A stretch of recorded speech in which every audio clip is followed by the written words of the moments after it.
exactly the way you want to come into a game against one of your rivals, the William Campbell Generals, who, go figure, come into the game undefeated at 3-0. Well, coming into game 3-0, we had some comparable opponents. Our first week opponent, they played in Central Lunenburg. But, I'm going to give you experience to what we have seen. Stanton River, Prince Edward, and last week when our Colonels faced a cross-county rival in Rutsburg, they were big up front. They were solid, and I think you made an astute observation. Down 8 at the half, tied it back up. The Colonels tied it back up, 14-all, teams with third. And I was talking with the coaches this evening. It's, just a matter of attrition. They had a lot more horses in the stable than we had, and downhill runners. And what I could glean this evening, down on the field, we've got some boys back that we haven't seen for 2 weeks, our Colonels. And it appears they're ready to play, but William Campbell brought out a big sledgehammer with them, literally, not figuratively. Right. They have a literal sledgehammer on the side over there. And one more conference game. I mean, we got another conference game, but we got a cross-county rival coming in tonight from over at, not Yellow Branch, but Hat Creek area. And I think they're ready to play, too. I think that the Generals are definitely going to be ready to play, and the Colonels, they're going to be ready as well. I got a chance to catch up with the head coach, Mike Sharness, and we'll get his thoughts on last week's loss to Russburg and then hear his take on the William Campbell Generals. It's high school football. We're about 25 minutes away from kickoff between William Campbell and Altavista. Sit tight, buckle up. You've got yourself a ringside seat on 105.5 KD Country. Thinking of starting a business or expanding your company? Think about choosing Altavista as your location to invest and grow. Altavista offers low utility cost, broadband internet, US 29 access, and an attractive quality of life. You'll score big just like the Colonels when you invest in Altavista. Huddle up with the Altavista Office of Economic Development at Altavista Town Hall. PCM Industrial of Altavista offers mobile welding and repair services, fully equipped service trucks, certified craftsmen, and quick response to satisfy your needs. Contact PCM Industrial at powerconstruction.com. PCM Industrial is a fully insured Class A licensed contractor, OSHA and MSHA compliant. PCM Industrial Services of Altavista wishes Coach Sharness and the Altavista Colonels football team good luck in another winning season. Go Colonels. Your home is your biggest investment. It must be handled properly. Let the professionals at D.L. Bryant Heating and Cooling handle your home issues. Donnie and his trained professional staff are ready at 434-841-1580. They can make sure your home or business HVAC system is ready. Ready for the rest of the summer and ready for the upcoming fall and winter. Call D.L. Bryant Heating and Cooling at 434-841-1580. That's 841-1580. D.L. Bryant is ready to protect your investment.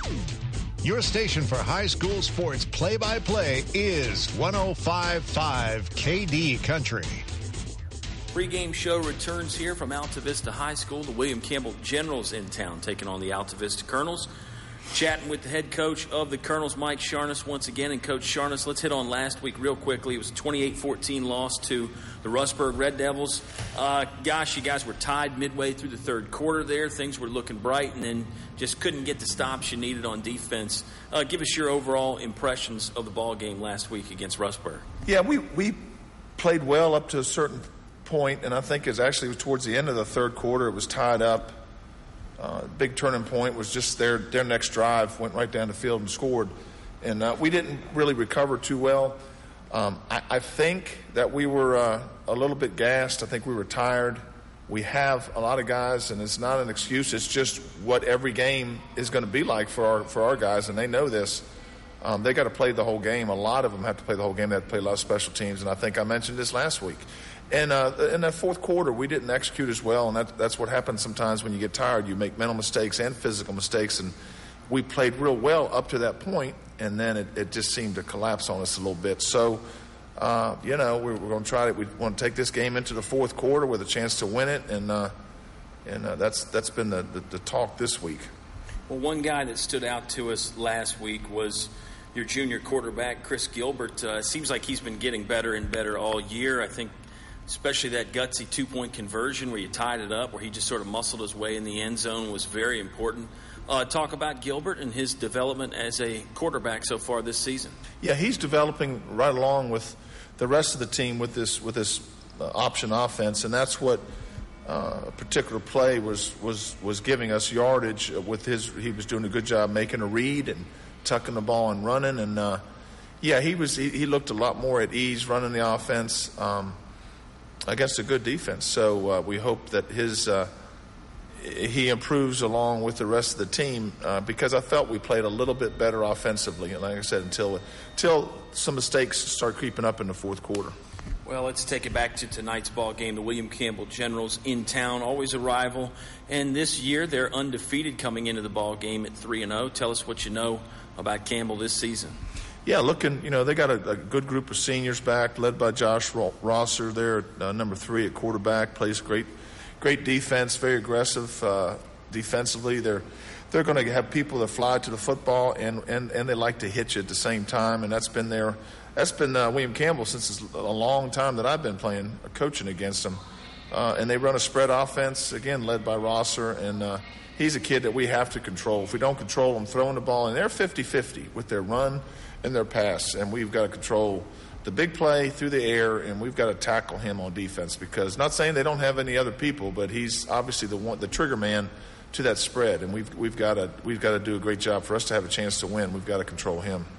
Well, a couple more questions. You made me think about something interesting there when you said Campbell is 50-50. Your previous opponents have been run heavy, and maybe not running 90% of the time, but at least running 75% of the time. Is that what scares you a bunch, the fact that William Campbell will pass it a little bit more than some of those other guys, or you feel like you're well prepared for that? Yeah, I think we're prepared. It's just, with Central Lunenburg and Stanton River they're going to be 85 to 95% run heavy. And now this team's coming in with some skill athletes, running good routes. Quarterback can throw it and run it, and it's just a different style of offense. And you just have to prep for it that week and play. And we got to play good pass defense along with containing the run. We talked about a couple of your former players playing in college last week, Juan Thornhill and Donovan Montague, but we didn't mention everybody. You get some other guys, maybe some more recent Colonel players that are continuing their career at the next level as well. Yeah, Juan and Donnie were two guys from a few years back. They're in their third year in college, and right off the bat here, last year's team at Ferrum we got Mateo Malbeck and Traquan Farmer are on the squad, on the football squad, and Stephen Farmer's at Hampton-Sydney. I understand he's playing special teams and playing linebacker down in Hampton-Sydney. And it's neat to see. We talked about last week. It is a lot of pride, but it's just seeing those kids leave school and go to college. That's one thing. It's great to see kids get into college after high school, and then to be able to play a sport. A sport as demanding as football. It's just neat to see, and we're really proud of those kids. Well, I was going to ask you. You mentioned last week about Thornhill and Montague making the grades too.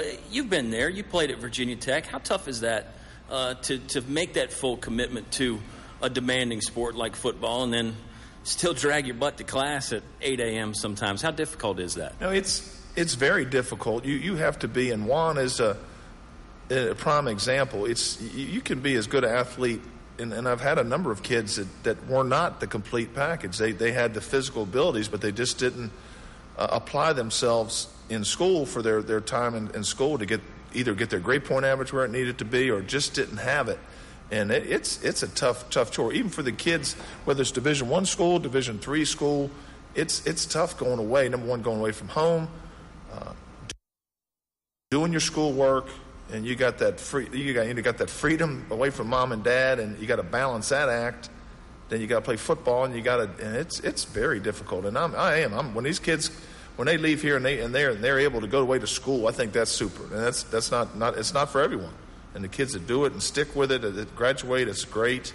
And then top it off with playing a sport, playing football. It's really neat to see.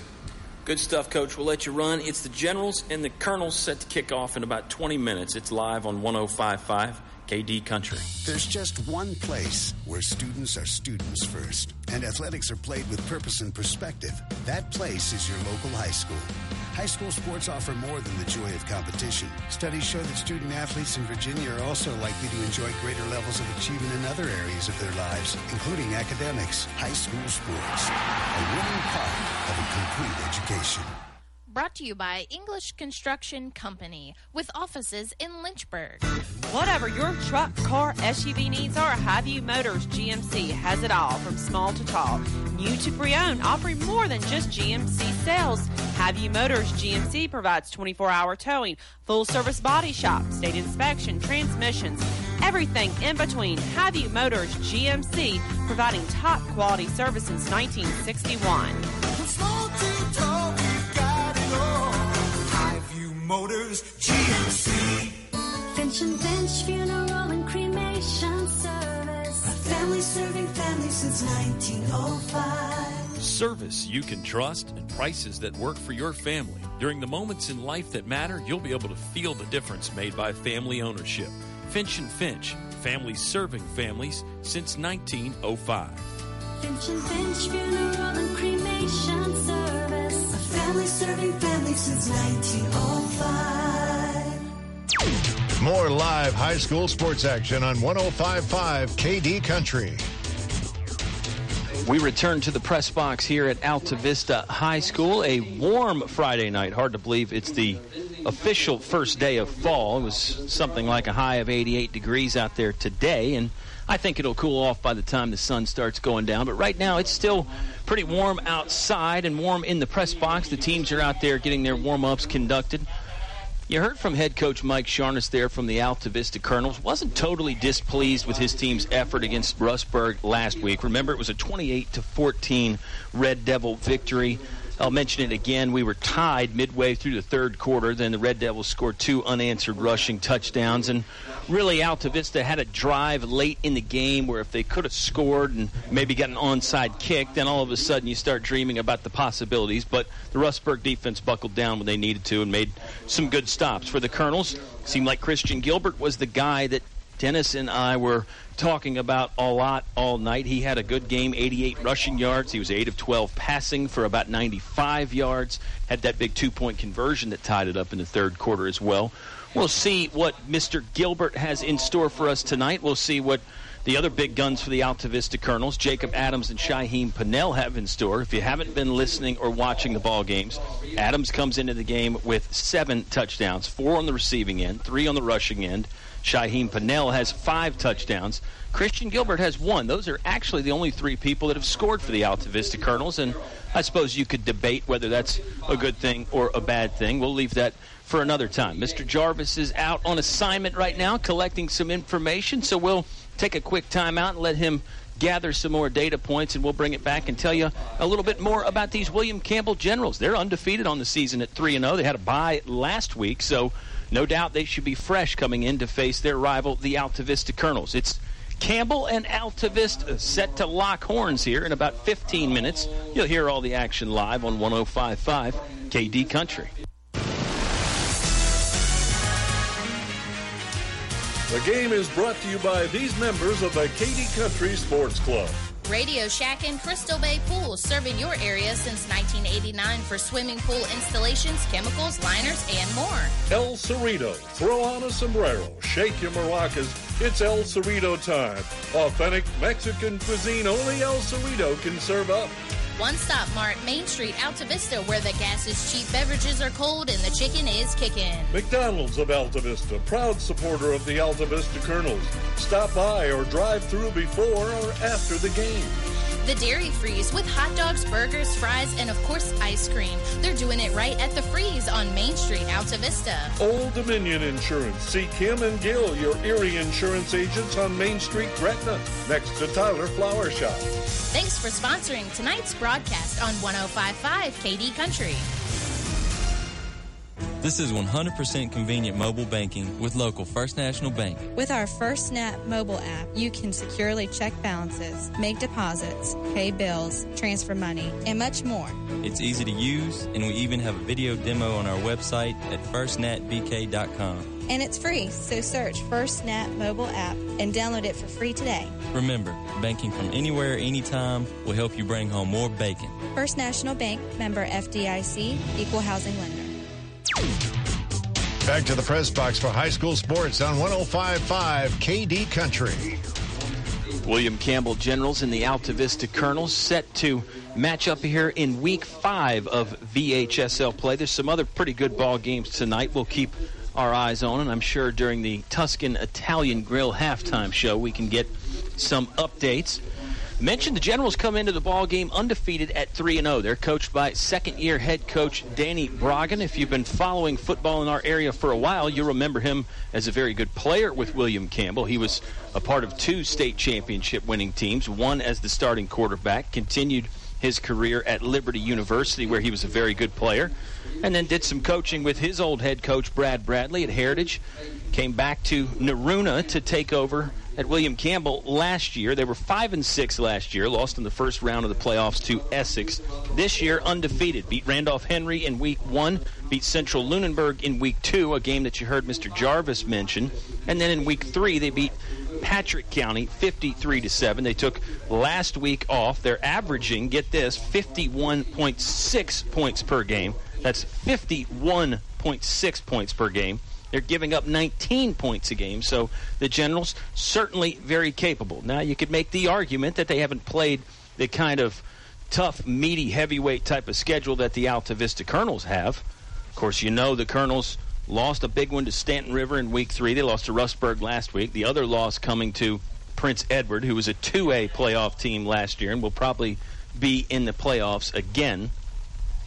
All these things are very important. The names that you're going to hear for William Campbell, name number 1 is going to be Mr. Josh Rosser. He's the quarterback. It all starts with him. He is a passing threat, and he is a running threat. And, oh, don't forget, he's also a threat when he's out there on defense, a hard-hitting, fast-moving member of their defensive secondary who will step up and play some linebacker, too. Rosser's about 200 pounds. He's fast. He's solid. His favorite targets are Tyler Easley and Pierre West.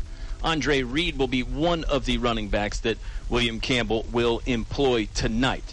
Generals look to stay undefeated. Last time they beat Altavista was 2015. That was a 34-7 General victory.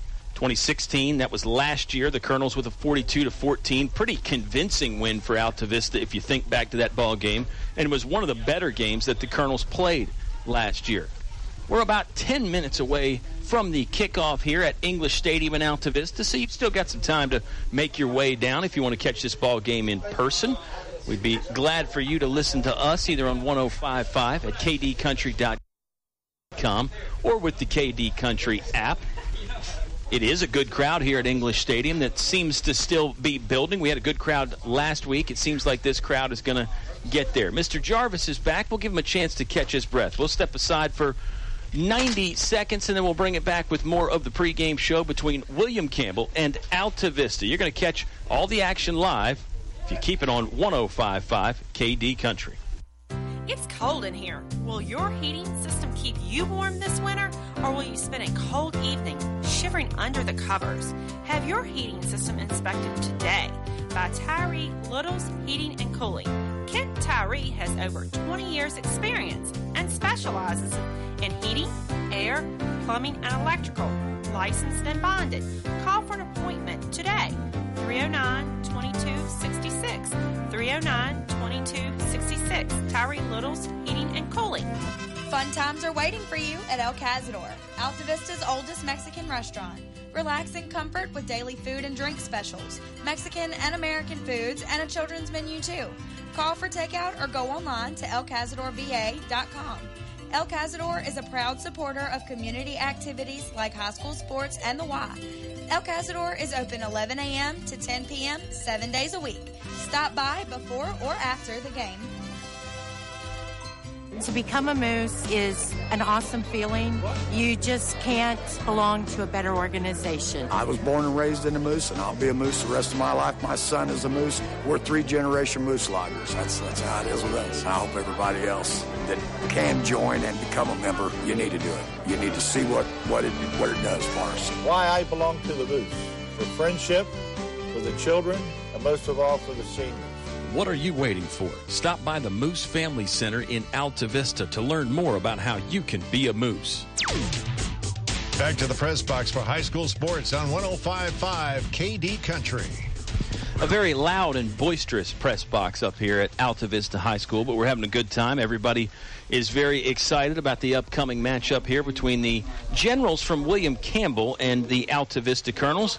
Mr. Jarvis, we sent you out on an assignment to collect some information. You don't have to give us all the information now, but tell us what's on your mind about the Colonels and the Generals here. You know, let's tell the tape of the visiting team from across the county. 9 seniors, 9 juniors, pretty balanced.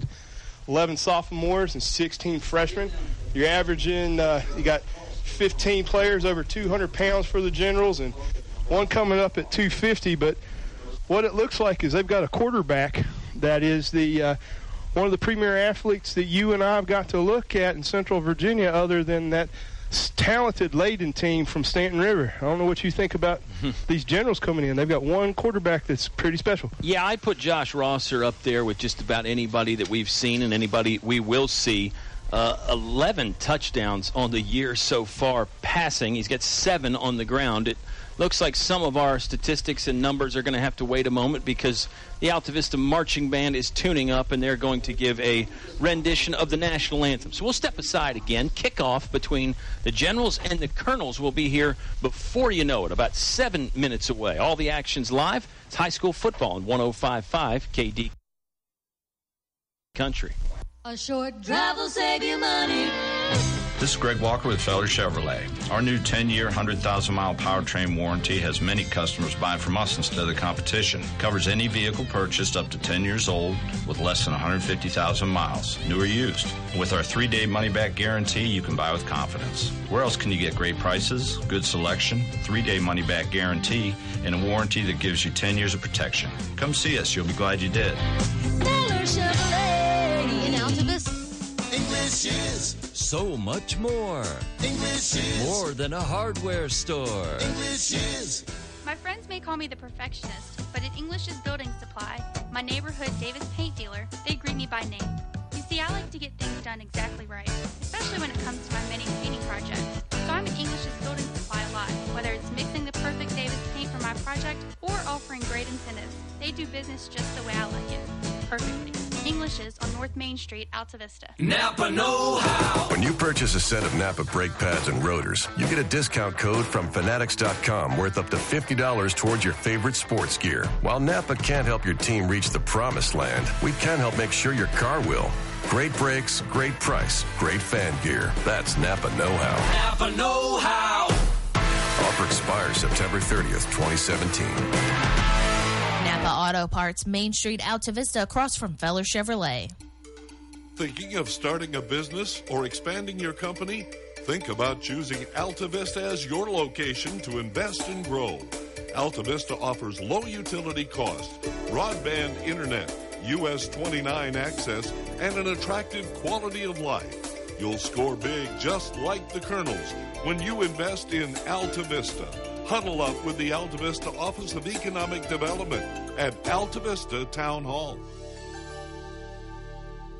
PCM Industrial of Altavista offers mobile welding and repair services, fully equipped service trucks, certified craftsmen, and quick response to satisfy your needs. Contact PCM Industrial at powerconstruction.com. PCM Industrial is a fully insured Class A licensed contractor, OSHA and MSHA compliant. PCM Industrial Services of Altavista wishes Coach Sharness and the Altavista Colonels football team good luck in another winning season.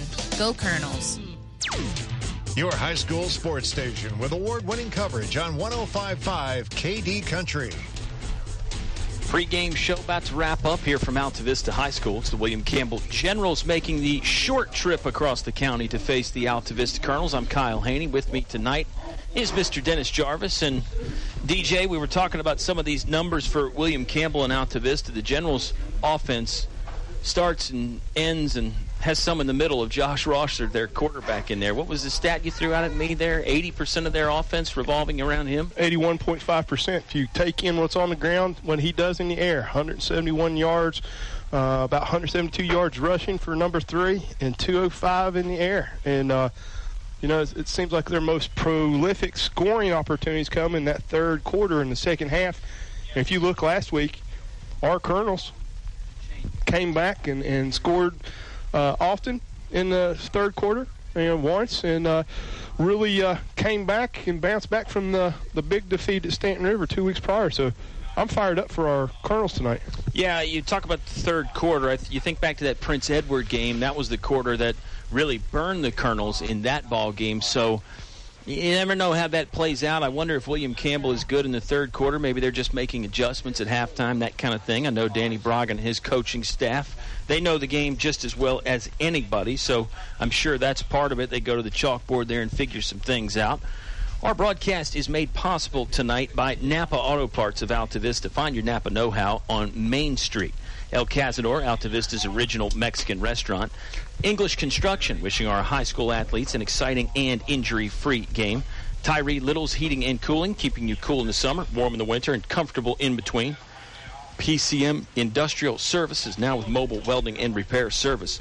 The Altavista Office of Economic Development, we invite you to come find one of a kind. Finch & Finch Funeral and Cremation Service, a family serving families since 1905. Highview Motors GMC, from small to tall, Highview has it all. D.L. Bryant Heating and Cooling. Call Donnie at 841-1580. That's 841-1580. The Moose Family Center in Altavista. Stop by on Lynch Mill Road to learn how you can be a Moose. Feller Chevrolet now offering a 10-year, 100,000-mile powertrain warranty. The First National Bank, helping you bring home more bacon. And English's, your complete home center, now offering a complete line of Carhartt clothing for men. Speaking of that Carhartt clothing, Dennis, join KD Country for the open house at English's next Saturday, September 30th, not tomorrow, but next Saturday. Although feel free to go tomorrow if you'd like. Well, they open at 8 a.m., but we will broadcast live from English's next Saturday. We'll have some fun stuff going on, a lot of different sales. I know you've been wondering what to get me for Christmas, so maybe that'll give you some ideas there. Well, it's kind of amazing. I was out helping one of the distinguished gentlemen, League of Distinguished Gentlemen, clean their yard up last Saturday.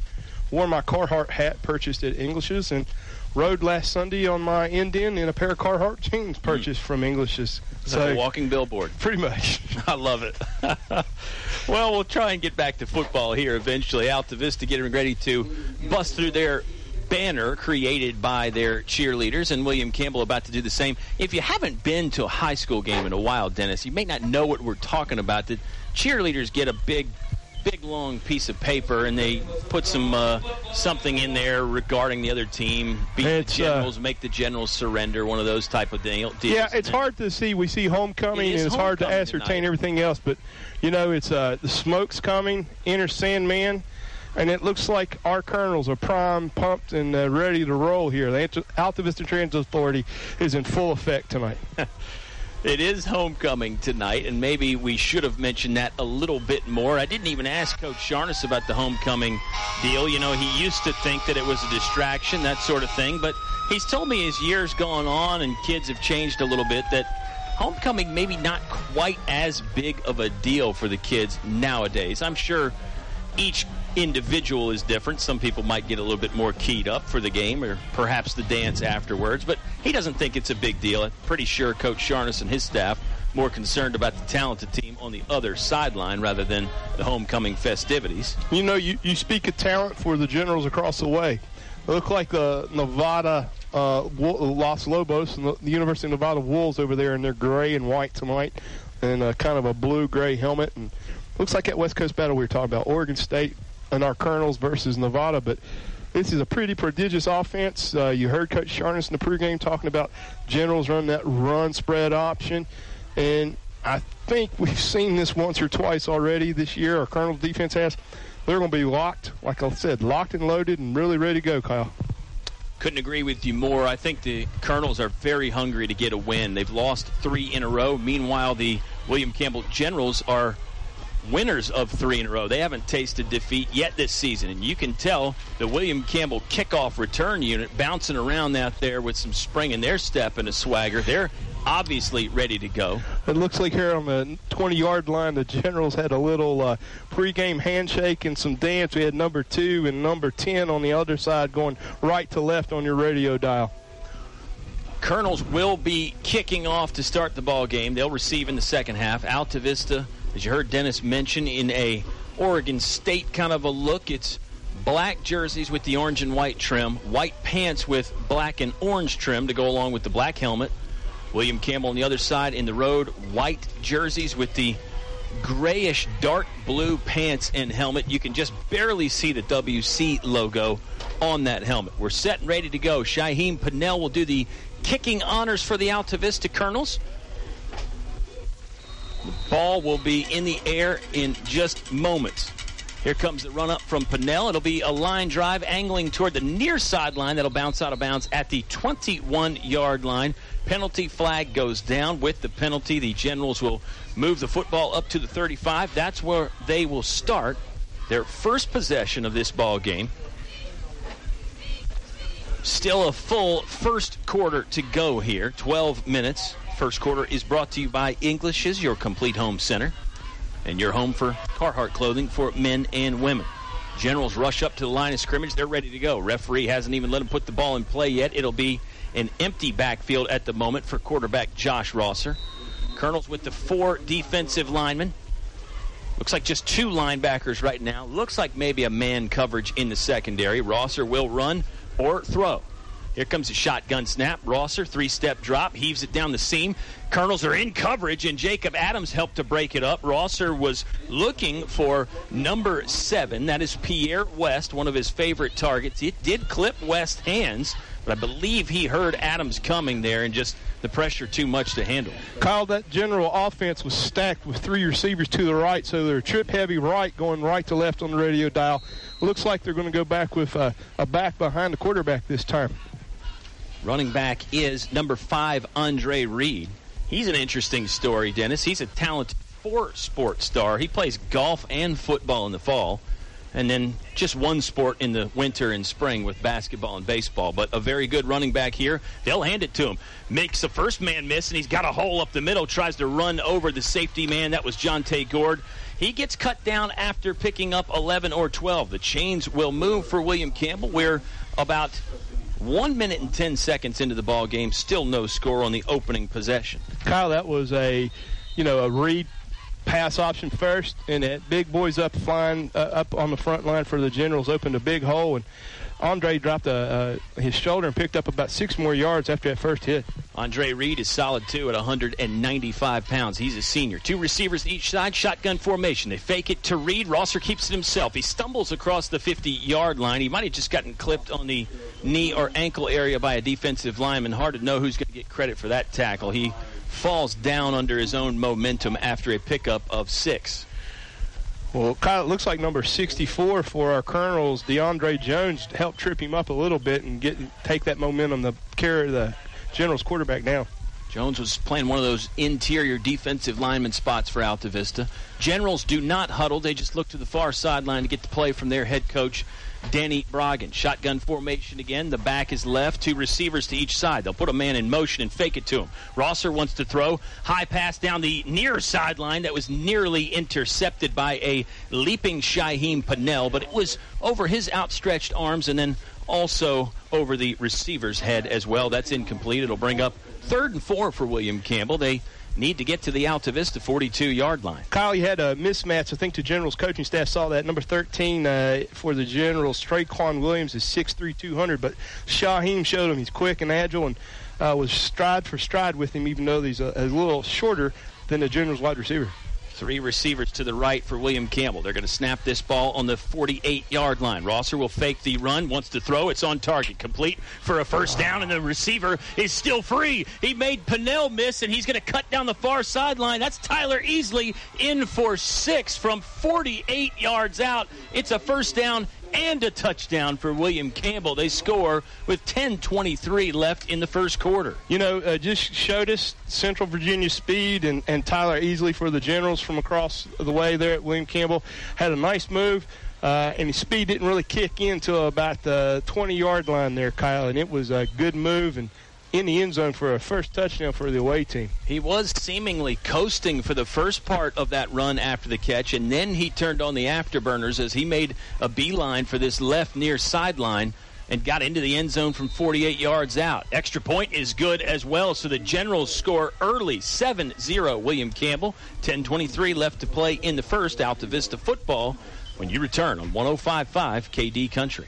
Your home is your biggest investment. It must be handled properly. Let the professionals at D.L. Bryant Heating and Cooling handle your home issues. Donnie and his trained professional staff are ready at 434-841-1580. They can make sure your home or business HVAC system is ready. Ready for the rest of the summer and ready for the upcoming fall and winter. Call D.L. Bryant Heating and Cooling at 434-841-1580. That's 841-1580. D.L. Bryant is ready to protect your investment.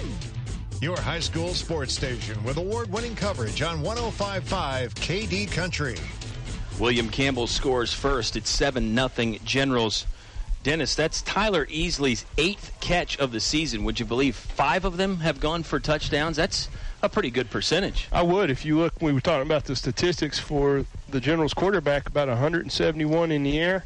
Average game. That means he's tossing the rock, the pill, as these young people call that today, the old pigskin. If he's tossing it around, Generals score quick, score fast. But we've got the Altavista Transit Authority back there in Jacob Adams. And we know, we've talked last week, our Colonel's special teams does really well getting about a 30-yard average on a kickoff. Uh-oh. Kicker is Noah Pearman, and it's an onside kick, and it's recovered by William Campbell. The Generals have it. Hard to tell if it was a planned onside kick or not, but it worked out for William Campbell. Pearman did the run-up with the right leg and bounced the ball high off the turf. It was collected on the 49-yard line. So just like that, the Generals are already in Altavista field territory on this second drive after opening up with a scoring drive of 65 yards, Dennis. They are seemingly within striking distance again here on the right side of the 50. Kyle, they caught the broadcast team looking. They caught the Colonels looking. And trickeration in rivalry games, you throw everything out the window. Excellent point there by you. It is a rivalry game, and we can see already William Campbell with a few tricks up the sleeve to go along with the conventional cards they can play. Rosser wants to throw again. Looking down the seam, he's got a man open. It's complete to Pierre West. West is out racing the defense, and he is in the end zone. Back-to-back touchdowns passing for Josh Rosser, this time from 49 yards out. He finds number 7, a fellow senior, Pierre West, and the Generals have it all going their way, 13-0. We are less than 2 minutes into the ball game here, folks. There's still 10-13 left to play in the first quarter. Kyle, that was a quick strike by the Generals. Onside kick, caught the team looking, and he was Pierre was just for the Generals was just stride for stride, about 2 steps ahead of our defensive back for the Colonels. He ran down the left seam. The ball was delivered on target. You gotta love watching Rosser throw the ball. He spins it, and he puts it where it needs to be. Here comes the run-up again. Noah Pearman's second extra point try is good. Generals 14, Altavista 0. Another kickoff coming. We'll see if the Altavista Colonels can get their hands on it this time. 10-13 left to play in the first quarter on 105.5 KD Country.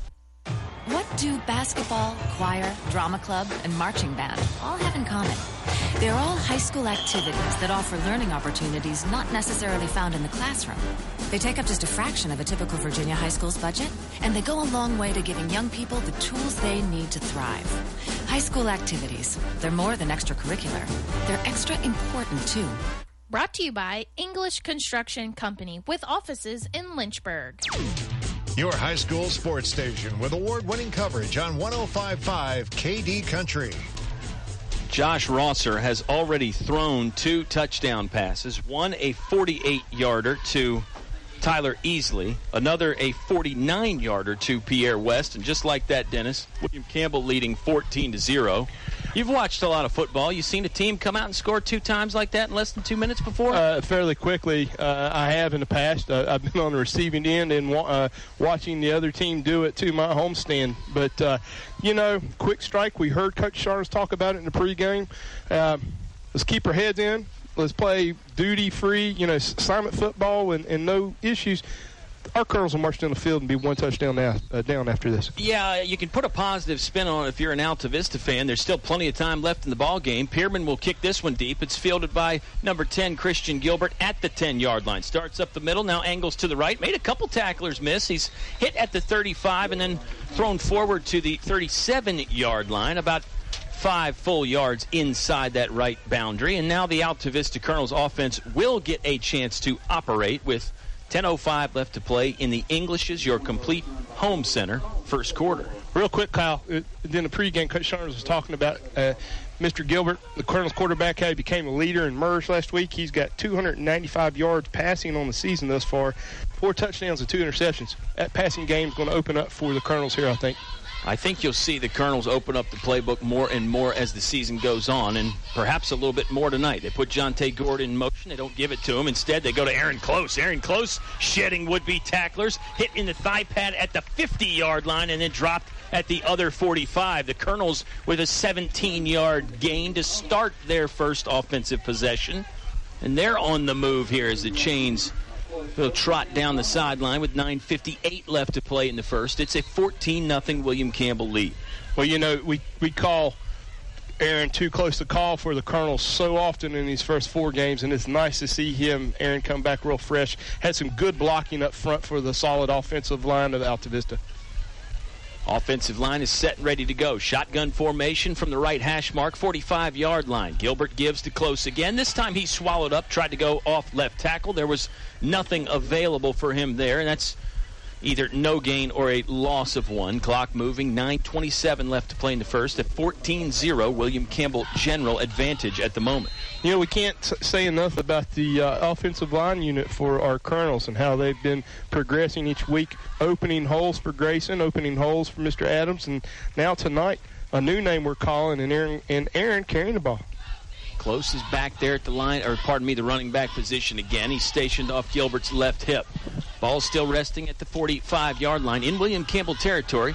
Gilbert catches the chest-high snap, rolls to his left, runs out of 1 tackle. He was nearly on the ground. Now he's going to take off and run through a few more tacklers.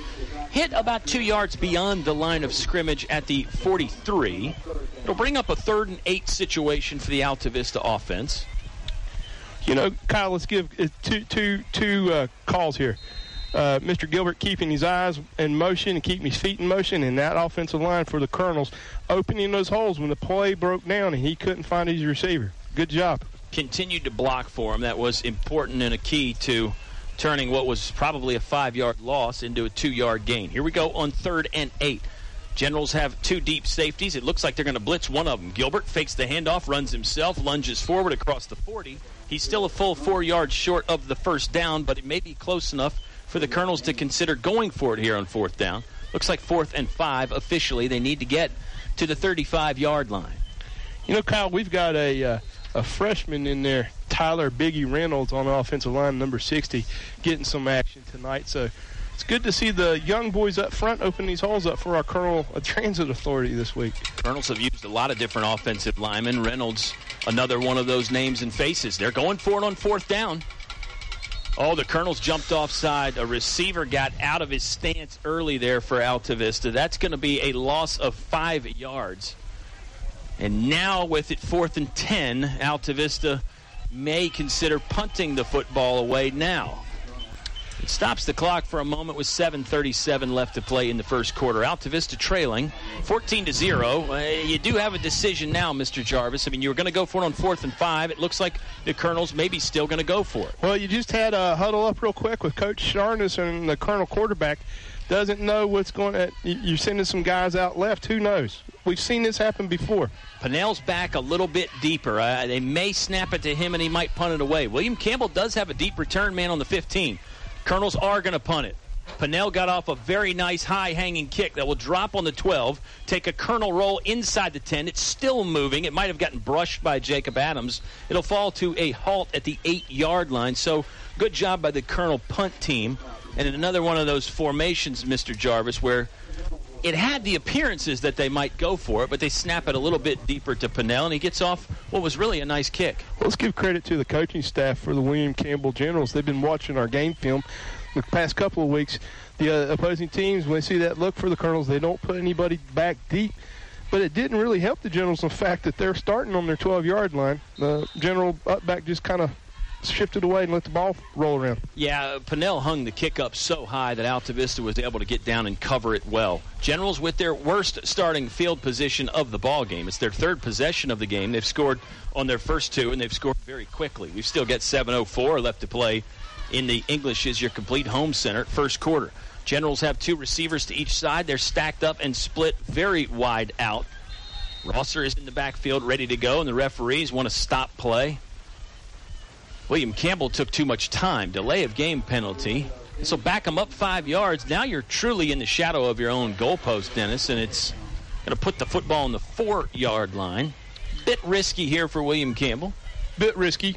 You don't know what you're going to do. You saw an odd formation out of the Generals there, but our defense has been here before. The Colonel's defense is strong, and I'm going to put some pressure on this big quarterback of the Generals and get a safety maybe. Colonel's defense does have 1 safety this season. It came in that Prince Edward ball game. Rosser ready to catch the snap now.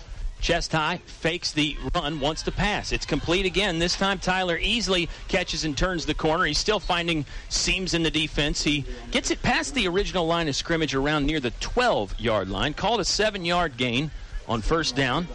Quick hitting passing play from the right-handed throwing Josh Rosser.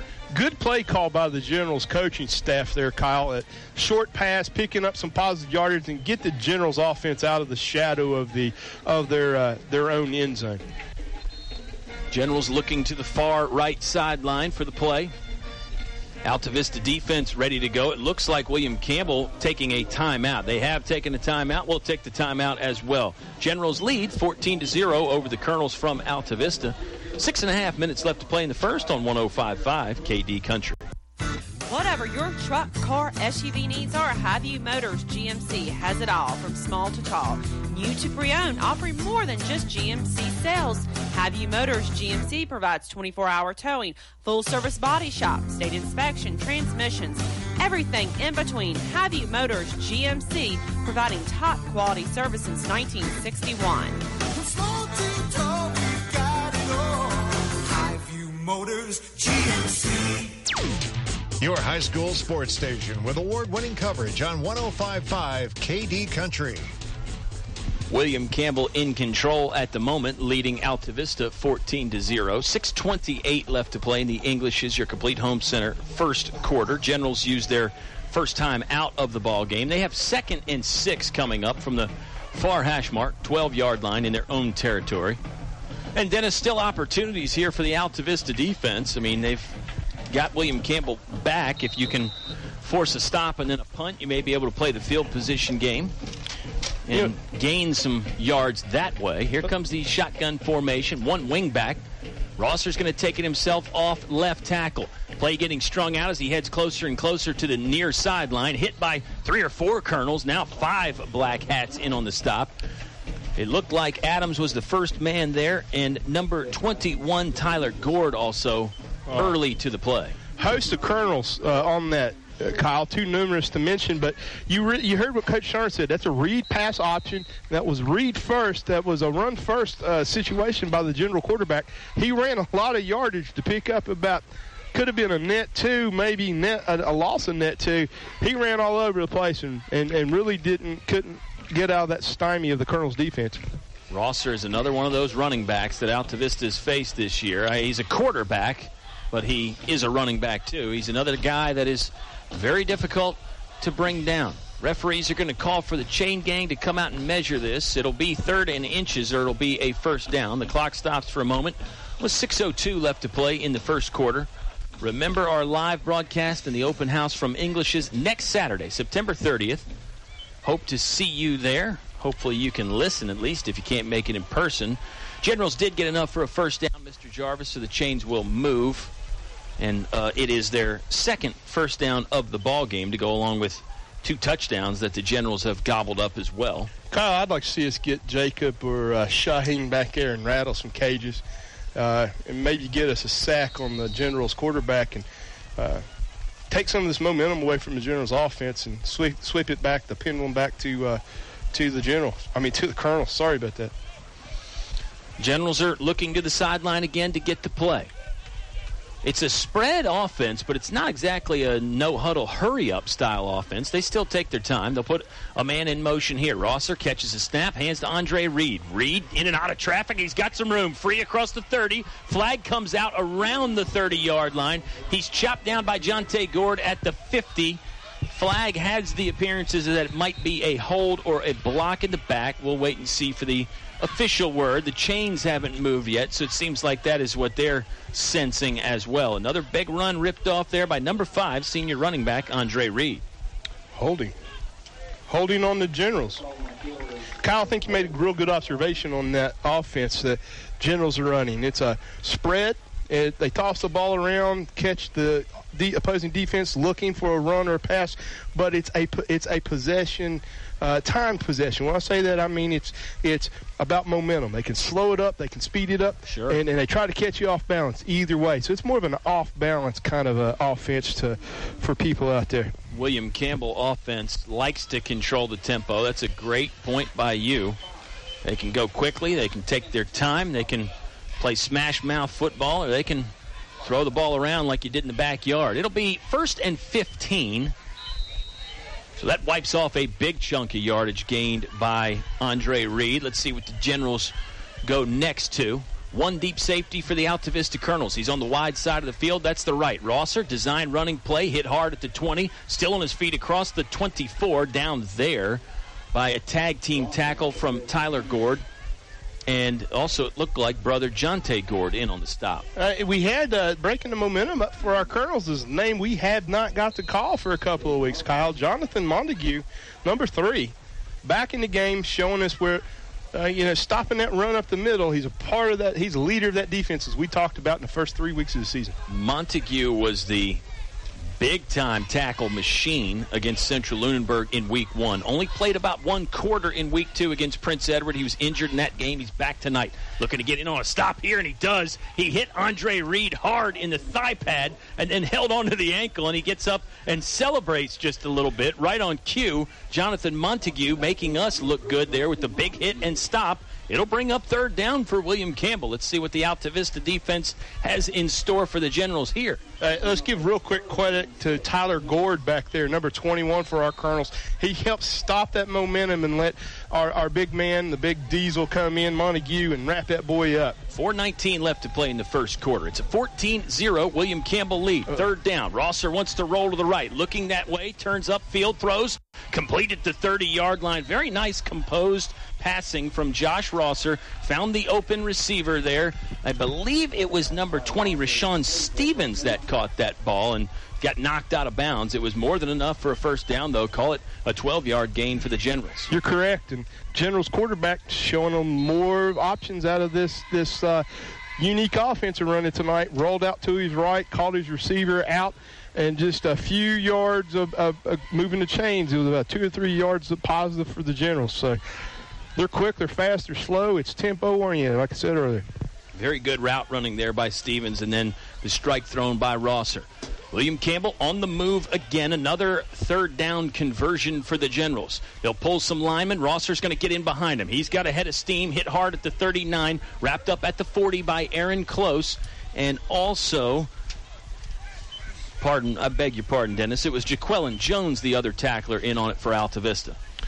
Well, we've had some change in the lineup, and I was flipping my scorecard back and forth, but this general offense just keeps humming and humming. Our defense is going to have to tighten up. Colonels need to make some adjustments, do something different. A flag comes out on the Generals.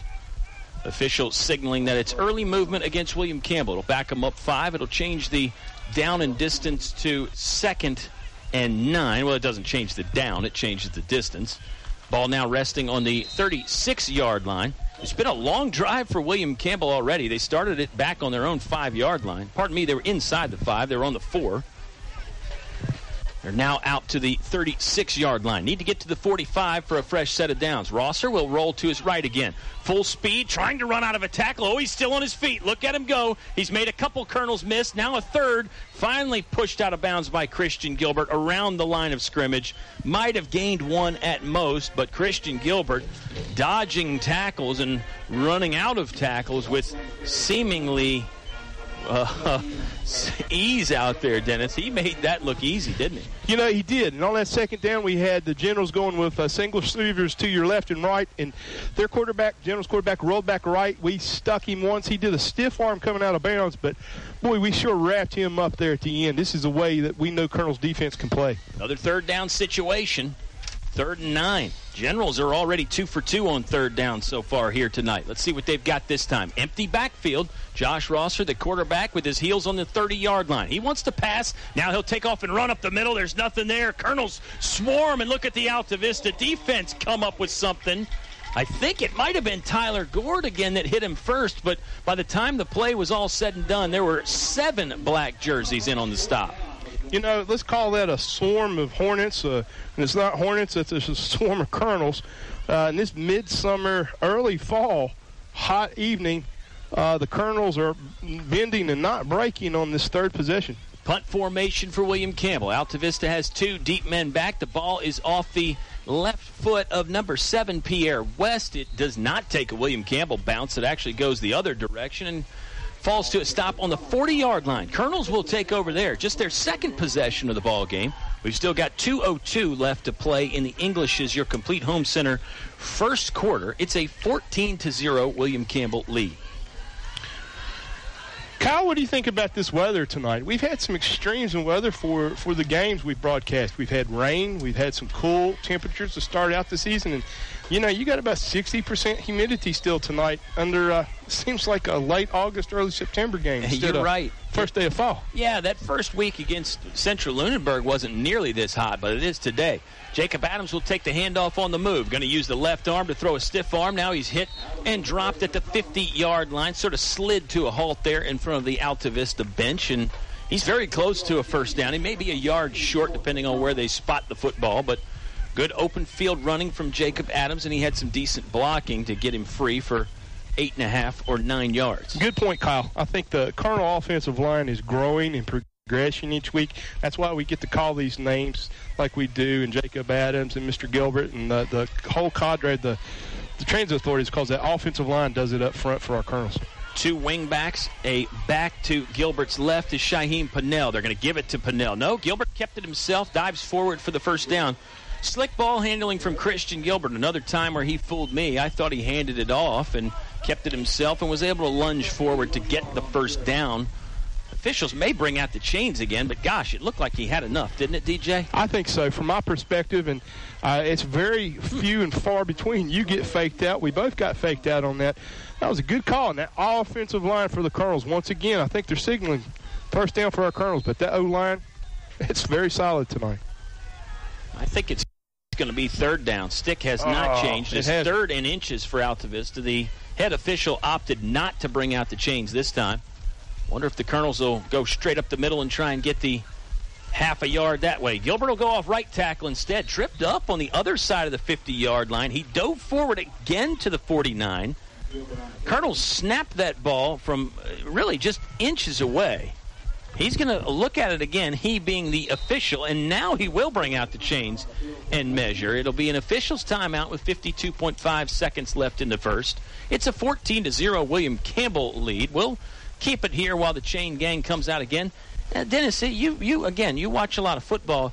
You don't see the chains come out that much anymore. The officials normally just eyeball it nowadays, but this is already 2 times that our Altavista Colonel chain gang has been pressed into action. Well, the officiating crew tonight, I think, wants to be precise, and it looks like we're just a chain, one little chain length of that chain off. It's barely maybe fractions of an inch. Yeah. So what are we going to do? What do you do if you're on the Colonel sideline? Well, I think what we've seen Altavista do in the past is change the snap count, go with the hard count, add an extra beat to it and see if William Campbell jumps offside. You could put Gilbert under center and do a conventional quarterback sneak. Sometimes that's an easy way to pick up a yard or more in some cases. I don't think Altavista is going to punt the ball. I can tell you that, Mr. Jarvis. I think they're going for it here. They are in William Campbell territory, although by less than a yard. They need to get to the 49-yard line. 52.5 seconds left in the first quarter. We've already had a lot of action for one quarter. William Campbell scored their opening 2 possessions. There was an onside kick recovered by the Generals in there again. If you joined us late, we'll recap it all for you later on. But It's been mostly William Campbell so far. Here we go. Colonel's going for it on 4th and inches. They put Gord in motion. Gilbert keeps it himself. He got hit in the backfield, but he ran through it. He's still chugging along across the 45. Finally brought down by a gang of William Campbell tacklers. About 9 of the 11 defenders for the Generals were in that scrum, and they brought him down after an Altavista first down. Kyle, it looked like we were going to have to call the equipment manager and maybe get another jersey for the Colonel quarterback. That General defense couldn't get him, and it was holding on by the strings. But what a credit, once again, the offensive line unit for these Colonels. In the trenches, outmatched on weight and size with this General defensive line. Punched a mouth on a mouth, hat on a hat, picked up the first down.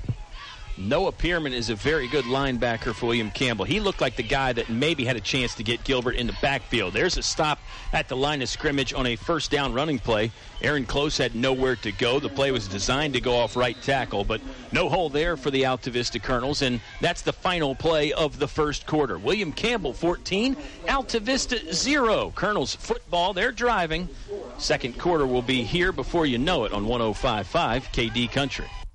Finch and Finch Funeral and Cremation Service. A family serving family since 1905. Service you can trust and prices that work for your family. During the moments in life that matter, you'll be able to feel the difference made by family ownership.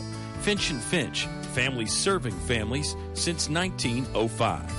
Finch and Finch Funeral and Cremation Service. A family serving family since 1905. Your high school sports station with award-winning coverage on 105.5 KD Country. An action-packed first quarter that went William Campbell's way. They lead 14-0. They scored on their opening possession, a 48-yard passing touchdown from Josh Rosser to Tyler Easley. They recovered an onside kick, and then they scored on the very next play. It was Rosser again, this time to Pierre West. Colonels punted it away on one possession. William Campbell punted it away on their third possession, and that's where we are, Dennis. I think Altavista's played pretty well since that initial shot in the mouth there that William Campbell delivered to start the ball game. You did, and we were talking about Josh Rosser early in the pregame, early in that first quarter. 2 big bombs, 48, 49-yard pass. He tries to move it with his legs. But this Colonel defense is shown that last possession to hold them, and now we got our transit authority ready, gassed up, ready to go. Christian Gilbert barks out the snap count on 2nd and 10. Fakes the run, wants to pass. Has to scramble out of the pocket. He's across the 50, across the 45. Hit at the 40. Thrown down. Very good solo tackle right there by number 6. That is number 5. That's Andre Reed. He is the very talented running back for William Campbell, and he showed to be a capable tackler right there as he brought down Gilbert in the open field. One of those moments we don't talk about, one of our offensive linemen, number 50, Daniel Triplett, kind of pancake blocked the General out on that right side when Mr. Gilbert took off left, running back towards the fire station from left to right. It's kind of funny. Gilbert did pick up 2 yards. Colonels are moving right to left in this quarter here as we change ends. 3rd and 7 situation right now for Altavista from the left hash mark. They put Adams in motion. They don't give it to him. Gilbert keeps it instead. He's through the hole, across the 30, now down to the 20, hit hard up high and brought down at the 15-yard line. Christian Gilbert, a first down pickup, hit there by Nakia Pearman and stopped. It was a very, very good running play and a nice hole to run through initially. Gilbert did a nice job bouncing through there with a burst of speed. You know, Kyle, quietly, Mr. Gilbert has picked up, he's averaging about 47 yards on the game so far, 188 yards on the season. He's showing his leadership progression each week, just as every skill position that this our Colonel offense is doing it, week in, week out. 1st and 10 from the 15-yard line, left hash mark. They give it to Jacob Adams. He's moving left to right, cuts back inside. Oh, dropped there at the 15. Looked like he saw a hole and then it closed up. He tried to make a man miss, but just could not get out of the grasp of a William Campbell tackler, and that's a loss of, we'll say, half a yard for the Altavista Colonels. Clock moving in the second quarter. 10:26 left to play in the half. William Campbell on top, 14-0. Kyle, it's not too often we get to talk about a 9th grader for the Generals defense. Zakiya Towns was a defensive end, 9th grader, 6'3", 245. Yeah, he stopped Mr. Adams. He's a freshman, and he's 6'3", 245. That's a big young man. That is. Got to figure out what they're feeding that guy. I need to get some of that. They fake it to Shaheem Pennell. Gilbert wants to throw. Tosses it out. This is Jonte Gordon making a man miss, stepping inside the hash mark there at the 10-yard line. Plowed down at the 5.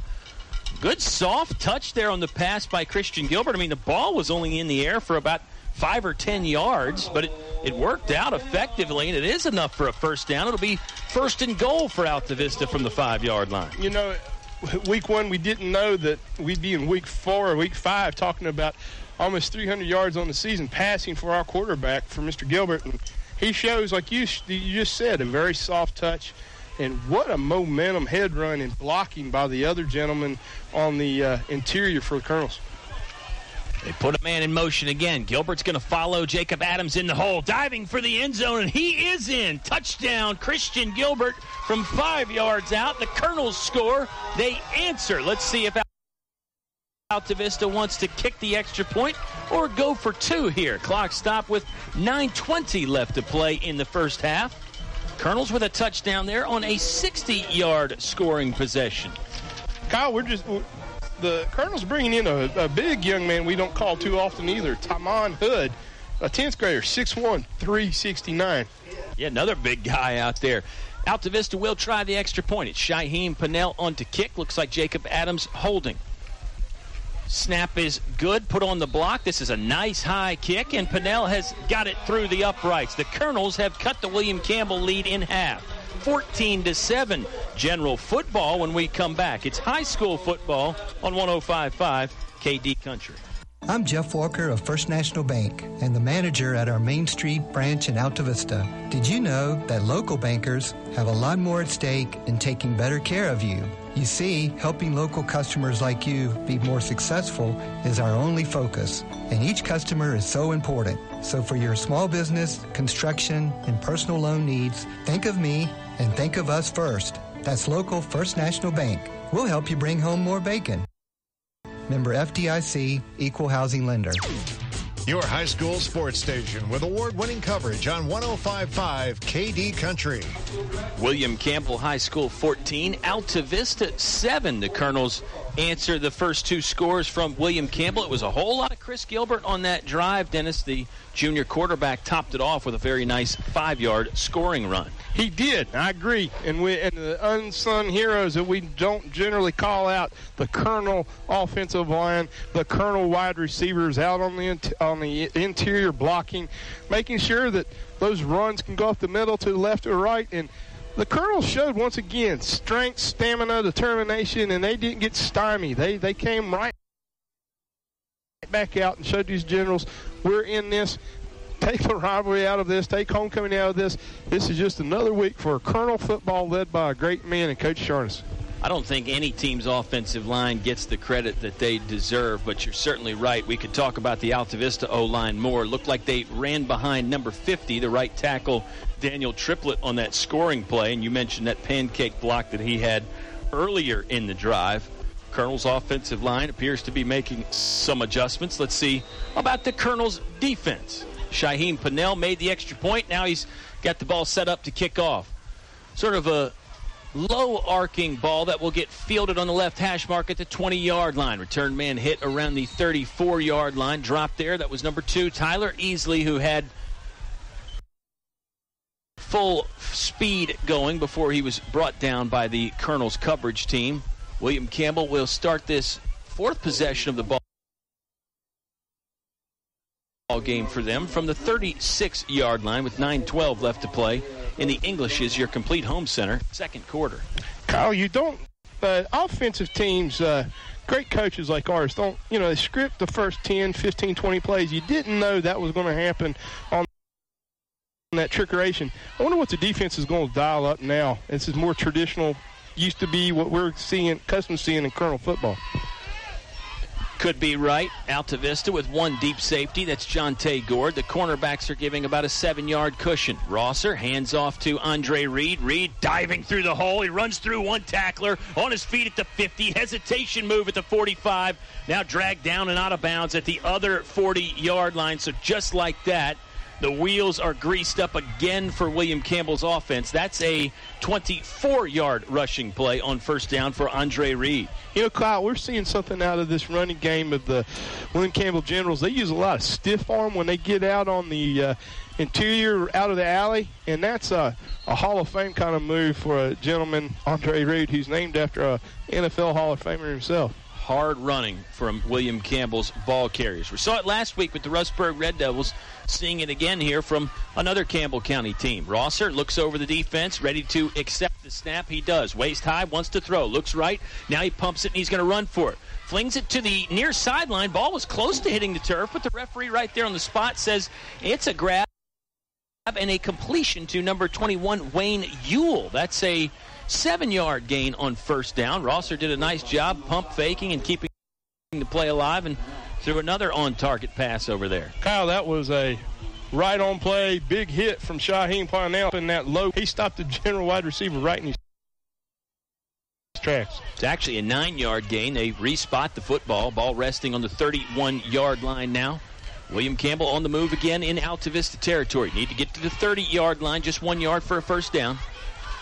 8 minutes left to play in the half. Rosser looking to his left. He wants to move his back, Andre Reed, over to that side, and he does.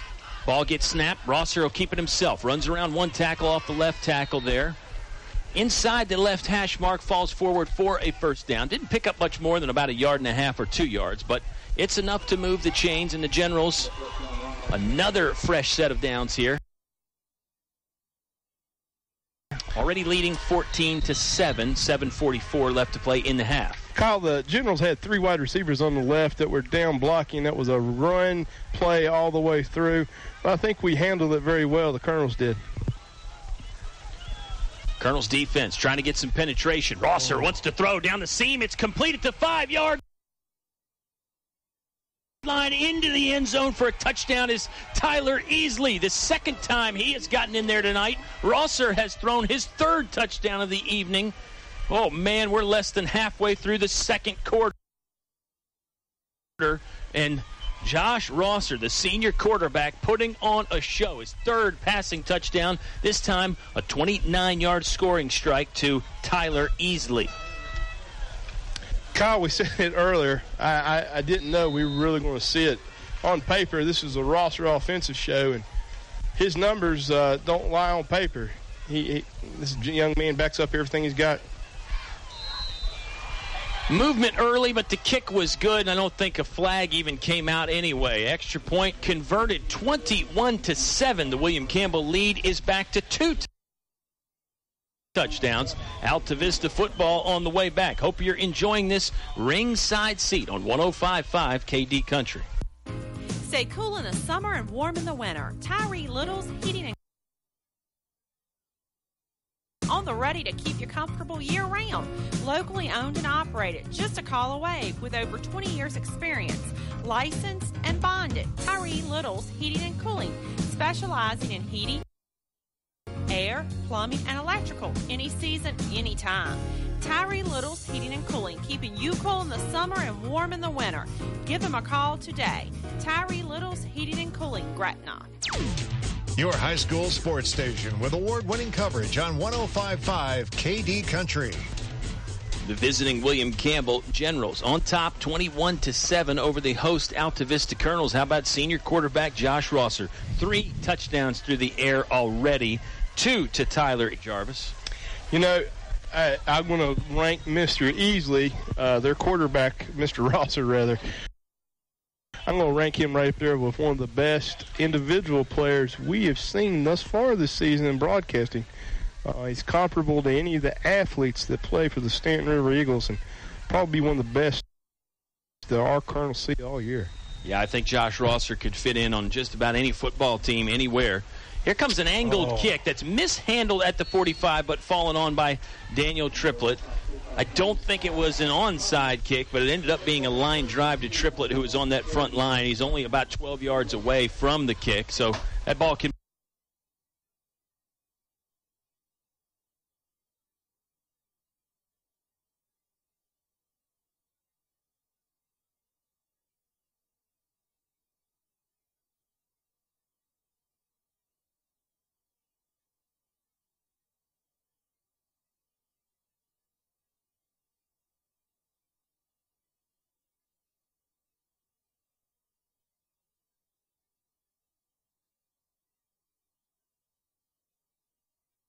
Be hot to handle sometimes, give Triplett high marks for just diving on it and saving the possession for Altavista. Called Mr. Triplett's name a lot this evening, but, probably had some coaching up on the sideline there. Watch it, have your good hands people up front, and make sure you got your head in the game saying, look, anything can happen with these guys tonight. Colonels will start this drive from their own 43-yard line. Very good field position here. They'll spread out the field, 2 wing backs, 2 wide receivers. They put a man in motion. They hand it instead to Shaheem Pinelli. Runs out of an ankle tackle and then runs into trouble at the line of scrimmage. Drop for a loss of 1 unless they give him forward progress. 7:10 left to play in the first half. It's a 21-7 William Campbell lead at the Altavista. Shaheem's a little slow getting up, but I want to give Mr. Parnell some credit on that run. First hit, he didn't quit running. He kept the knees moving, the feet moving, the legs moving, and I want to credit that young man for some hard driving. He comes off the field under his own power, but you can tell he's not at full power. Trainer will go take a look at Pinnell. It looks like Aaron Close in there at the running back spot this time. Gilbert wants to throw. Plenty of time. He rolls to his left. He's going to tuck it down and run. Tried to dive back inside on a cut and sort of lost the footing there at the 45-yard line. Ends up being a gain of 3.5. It'll set up third down for the Altavista Colonels. We'll say this is 3rd and 7. Altavista is 2 of 3 so far tonight on third downs, and they did pick up a 4th down as well on that drive where they ended up scoring. We had one well of a block by Caleb Melton there, number 75. Saw Mr. Gilbert running around the corner, and he said, okay, I'm going to protect my buddy. I got your wingman right here. So he helped the quarterback get a few more yards for the Colonels. The center is number 52, Dakota Ashby. The snaps have been on target so far tonight. DeAndre Jones is the right guard, set up to his right at the moment, number 52.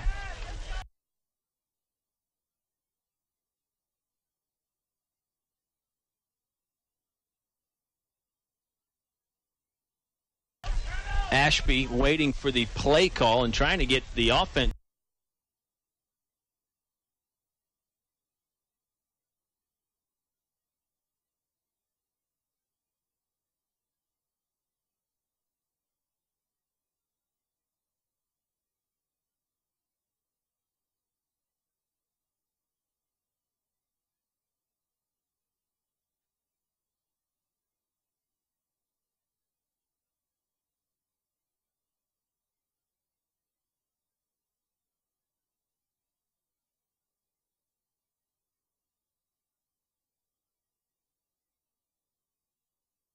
Set, and the referee is taking some time here to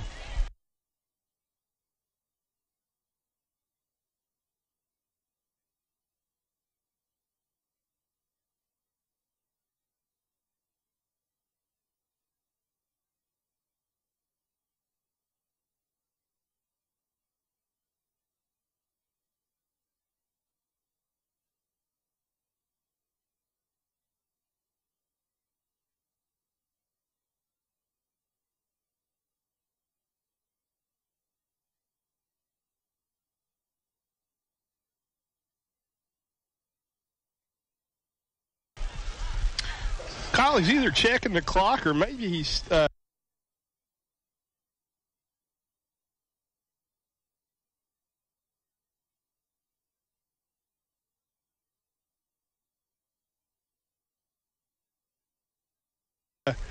wife's texting him asking to bring home some milk and bread. I don't know which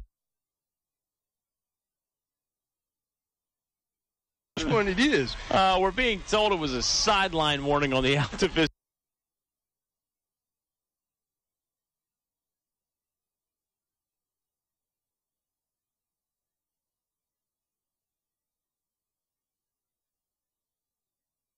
The Colonels, they're almost set and ready to go here on 3rd and 7.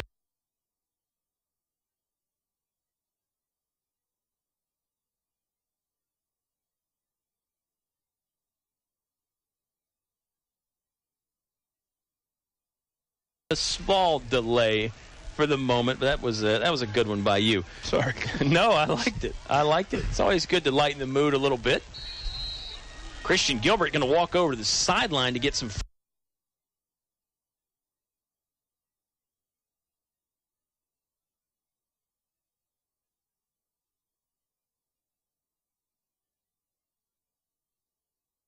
further instruction from Coach Mike Sharnas. They kind of met out there near the numbers, about 5 yards past the left sideline. They'll put Adams in motion and hand it to him. Oh, now he wants to think about throwing. It's a trick play. Adams reverses his field. He's running back right to left. He wants to keep it himself. He's across the 45. Good block from Gilbert at the 50. Oh, the flag came out.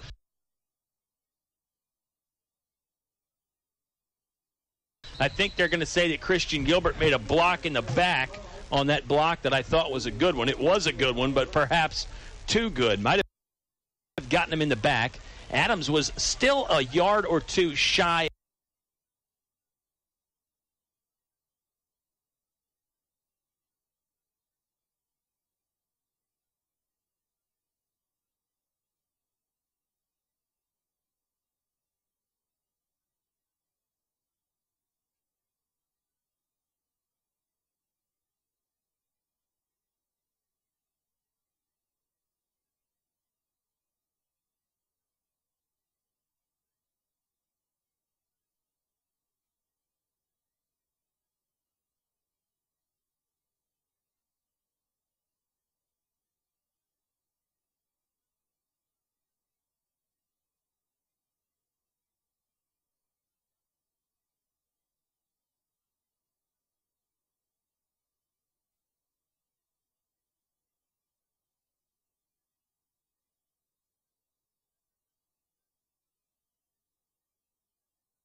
play. A helmet came off early in the play. I believe that was Dakota Ashby's helmet that popped off. He kept playing, kept blocking, give him credit there. Officials are going to discuss this. It's a loss of 7 yards for the Altavista Colonels. It's going to set up about 4th and 18, Dennis. Yes, and Dakota's going to have to come off a play anyway with the helmet being off. It's going to be interesting to see what this call is. They're huddled up with the Generals on that side. Here comes the call. The penalty is against the Altavista Colonels. Ineligible receiver? Well, let's see how much it backs him up. It looks like William Campbell is going to accept the penalty. You could make a case that you decline it and bring up 4th down, and William Campbell has a chance to get the football back sooner, but I digress. There's 34.2 seconds left in the first half. It's a 21-7 William Campbell lead. And how about this measurement, Dennis? This is the proverbial 3rd and a bus ride right here. Can you count up this yardage? It's on the 36-yard line, so it's 3rd and 34. Another timeout for the Altavista Colonels before the half ends. We'll take the timeout with them. It's William Campbell, 21, Altavista 7 on 105.5 KD Country. A short drive will save you money. This is Greg Walker with Feller Chevrolet. Our new 10-year, 100,000-mile powertrain warranty has many customers buying from us instead of the competition. Covers any vehicle purchased up to 10 years old with less than 150,000 miles, new or used.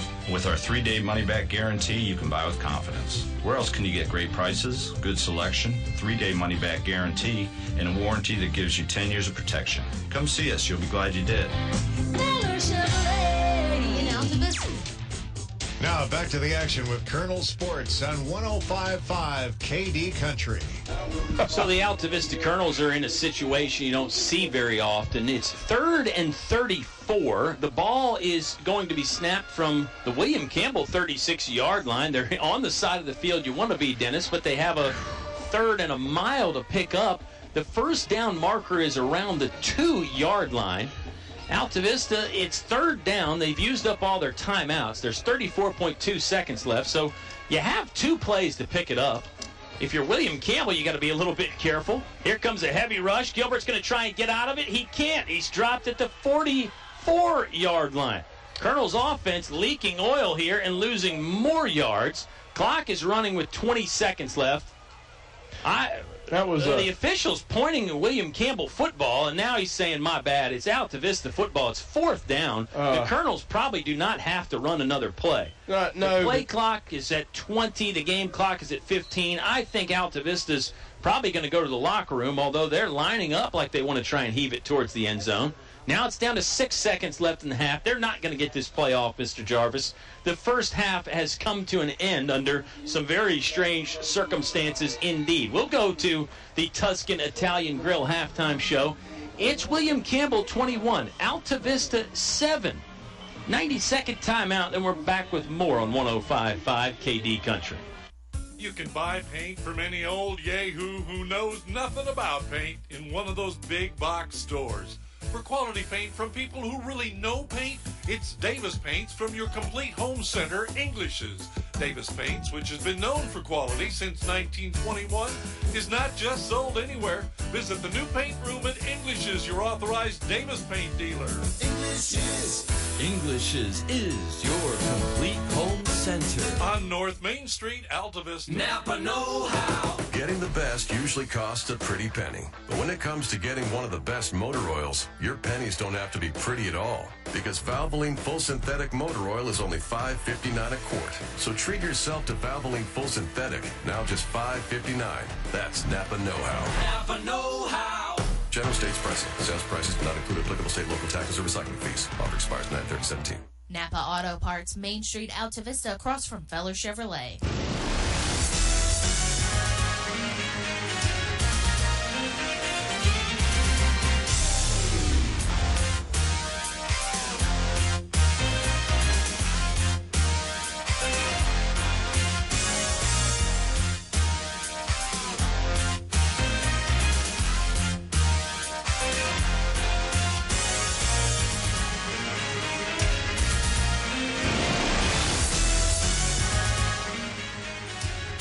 game is brought to you by these members of the Katy Country Sports Club. Radio Shack and Crystal Bay Pools, serving your area since 1989 for swimming pool installations, chemicals, liners, and more. El Cerrito. Throw on a sombrero. Shake your maracas. It's El Cerrito time. Authentic Mexican cuisine only El Cerrito can serve up. One Stop Mart, Main Street, Altavista, where the gas is cheap, beverages are cold, and the chicken is kicking. McDonald's of Altavista, proud supporter of the Altavista Colonels. Stop by or drive through before or after the game. The Dairy Freeze with hot dogs, burgers, fries, and of course ice cream. They're doing it right at the Freeze on Main Street, Altavista. Old Dominion Insurance. See Kim and Gil, your Erie insurance agents on Main Street, Gretna, next to Tyler Flower Shop. Thanks for sponsoring tonight's broadcast on 105.5 KD Country. Now back to the action with Colonel Sports on 105.5 KD Country. Well, after an interesting half of football, we find ourselves at the Tuscan Italian Grill halftime show. The Tuscan Italian Grill is on Clarion Road, just off Route 29 in Altavista. Love to see your smiling face in there sometime in the next week, and you'll probably see Dennis and I in there at least once next week, I think. But Dennis, let's hold off on the food talk for just a moment. Let's talk football. One of the stranger first halves that we've seen in a while. Some different stuff happened there. William Campbell with a 14-0 lead in about the blink of an eye. I think it was 40 seconds. It was more than a minute, but it wasn't much more than a minute. The first score didn't take long, and then the onside kick and the general score on their very next play to go up 14-0. Colonels responded. It's been a 7-7 game since then, but that initial burst from the William Campbell team has really been the difference here tonight. It is. And trickeration, rivalry game, trickeration, and a number 3 that we read about, and I would say Mr. Rosser, their quarterback for William Campbell, is one of the best we've watched all season, and he's proven it. He's got the feet, he's got the arm, he's got the receivers. You know, one toss for 48, another toss for 49, and I lost the subtraction and addition on my calculator for the third one. Well, you're doing a great job so far. It was 29 yards on that third touchdown pass. Rosser has hooked up with Easley. That's Tyler Easley, another senior. They've connected twice for touchdowns. The other touchdown went to Pierre West. Altavista has one touchdown. It was a Chris Gilbert 5-yard rushing touchdown. Gilbert has been a bright spot again for the Colonels, although he's lost some yards on some passing plays. That's going to make that yardage look deceiving. You and I discussed that a little bit, but Christian Gilbert running the ball very well, doing what he can here on this warm night in September, the first day of fall. I think the second half is going to be really good. I mean, you obviously don't want to be down 14 points if you're Altavista, but I think the Colonels are feeling okay about their comeback chances. They are. And you know, we have the hands on the kickoff team. You saw it. They tried to do some trickeration again. We think the Generals did. This is, week in and week out, we're not looking ahead. We're not looking backwards. But, every week the Colonels are lining up with a schedule that is kind of that Cannery Row, Murderers Row. And, every week we're playing someone solid, playing someone bringing their A game. Because in Central Virginia, Altavista football is a standard. Altavista football is pride. And when an opposing team comes in English Field, they come ready to play because, history's been Altavista has given some of these teams a shellacking in the past. And they always bring their A game when they come to A-Town. So whomever it is. You're right. Colonels have the bullseye on their back because they've been one of the best in this area for about the last 10 years now. William Campbell proving they can play with the best. They're undefeated at 3-0. They've got a 2-touchdown lead at the moment, 21-7. We'll step aside and gather our thoughts, get you some scores and some more analysis about this game. The homecoming festivities are on here at halftime at Altavista. Colonels trail at the moment. It's 21-7. William Campbell on top. Hope you're enjoying the live broadcast on 105.5 KD Country. Thinking of starting a business or expanding your company? Think about choosing Altavista as your location to invest and grow. Altavista offers low utility cost, broadband internet, US 29 access, and an attractive quality of life. You'll score big just like the Colonels when you invest in Altavista. Huddle up with the Altavista Office of Economic Development at Altavista Town Hall. PCM Industrial of Altavista offers mobile welding and repair services, fully equipped service trucks, certified craftsmen, and quick response to satisfy your needs. Contact PCM Industrial at powerconstruction.com. PCM Industrial is a fully insured Class A licensed contractor, OSHA and MSHA compliant. PCM Industrial Services of Altavista wishes Coach Sharness and the Altavista Colonels football team good luck in another winning season. Go Colonels. Your home is your biggest investment. It must be handled properly. Let the professionals at D.L. Bryant Heating and Cooling handle your home issues. Donnie and his trained professional staff are ready at 434-841-1580. They can make sure your home or business HVAC system is ready. Ready for the rest of the summer and ready for the upcoming fall and winter. Call D.L. Bryant Heating and Cooling at 434-841-1580. That's 841-1580. D.L. Bryant is ready to protect your investment. Now back to the action with Colonel Sports on 105.5 KD Country. William Campbell 21, Altavista 7. It's the Tuscan Italian Grill halftime show. Dennis, now let's talk about some food. Let's step aside from football for just a moment. Let's talk about food, something we're really passionate about. We like football, but we're really passionate about food. You know, I am anyway. But you said that. I sure wish they would send us up some doobie bread and some marinara sauce. How would we call the game? We'd be stuffed with doobie bread the whole time.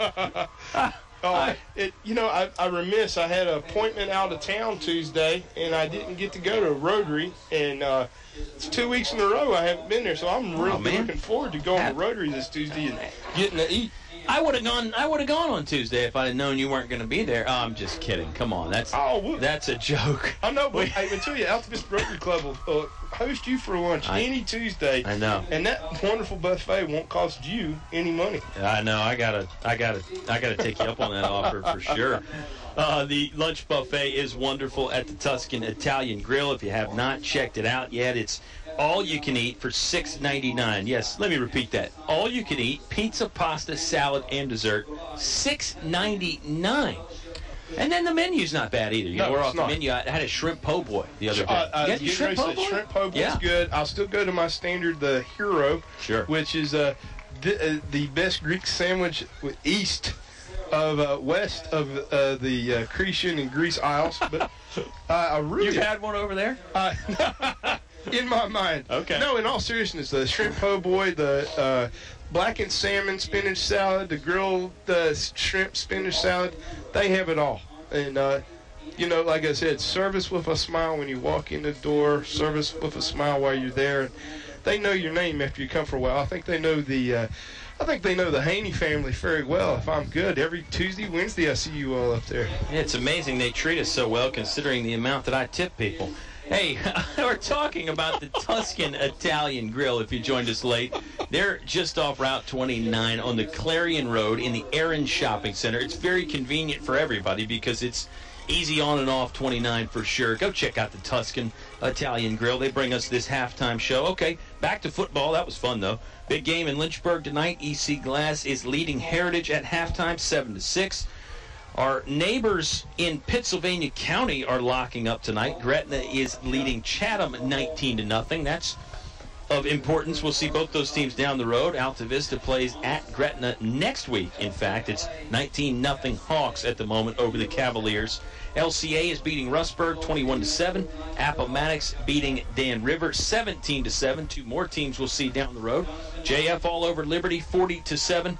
Amherst is beating Brookville at half 14-7, and Franklin County on top of Bassett at the moment 35-14. So there's some other good games out there. We'll keep our eyes and our ears peeled for some info on those. Our ball game tonight is William Campbell leading Altavista at half 21-7. Another timeout for Dennis and I to catch a breather, and then we're back with more Tuscan Italian Grill halftime show right after this on 105.5 KD Country. English Construction Company has been in the building business since 1909, so it's only natural that they appreciate the building process. They recognize the fact that organized sports programs build character as well as bodies and minds. They know that high school sports build our youth into more well-rounded and more productive adults. English Construction Company is proud to be a sponsor of high school sports and salute all athletes, coaches, and teachers. A word of praise and encouragement from English Construction Company with offices in Lynchburg.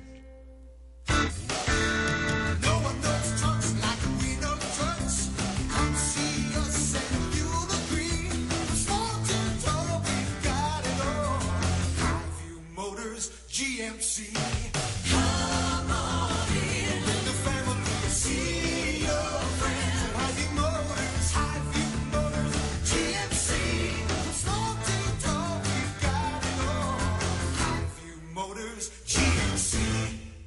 Finch and Finch Funeral and Cremation Service. A family serving family since 1905. Service you can trust and prices that work for your family. During the moments in life that matter, you'll be able to feel the difference made by family ownership.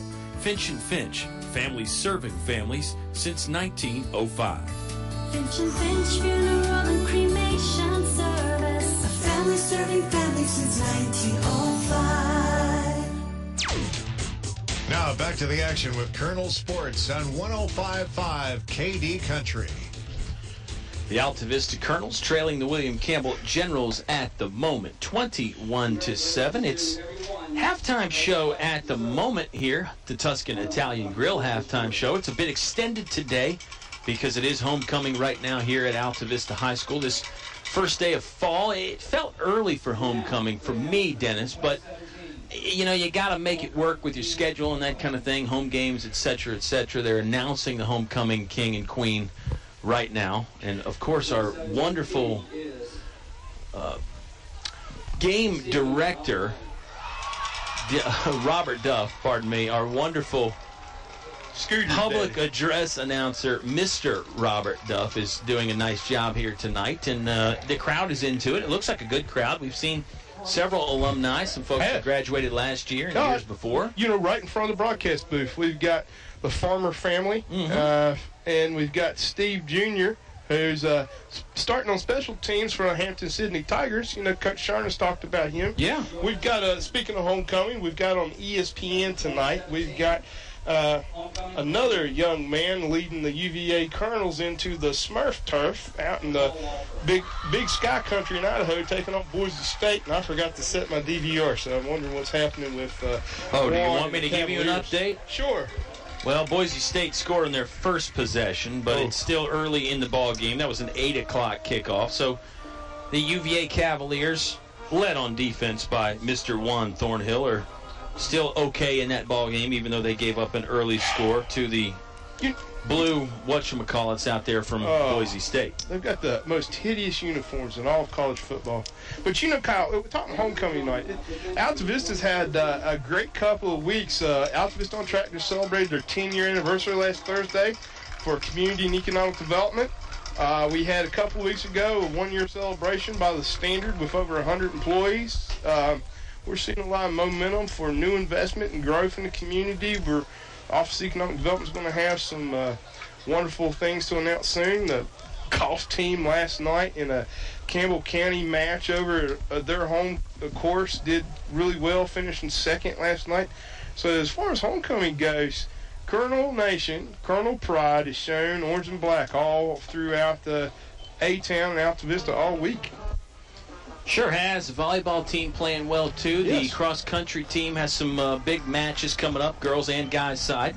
Band tomorrow's going to have first competition in Danville. So this is a big week in Colonel Land. It is. And it's great that with the miracle of technology, Altavista fans can listen wherever they are. They listen around the world at kdcountry.com. They listen with the KD Country app. You can still use the TuneIn app and the other applications that you might want to listen to us on, but we like that KD Country app.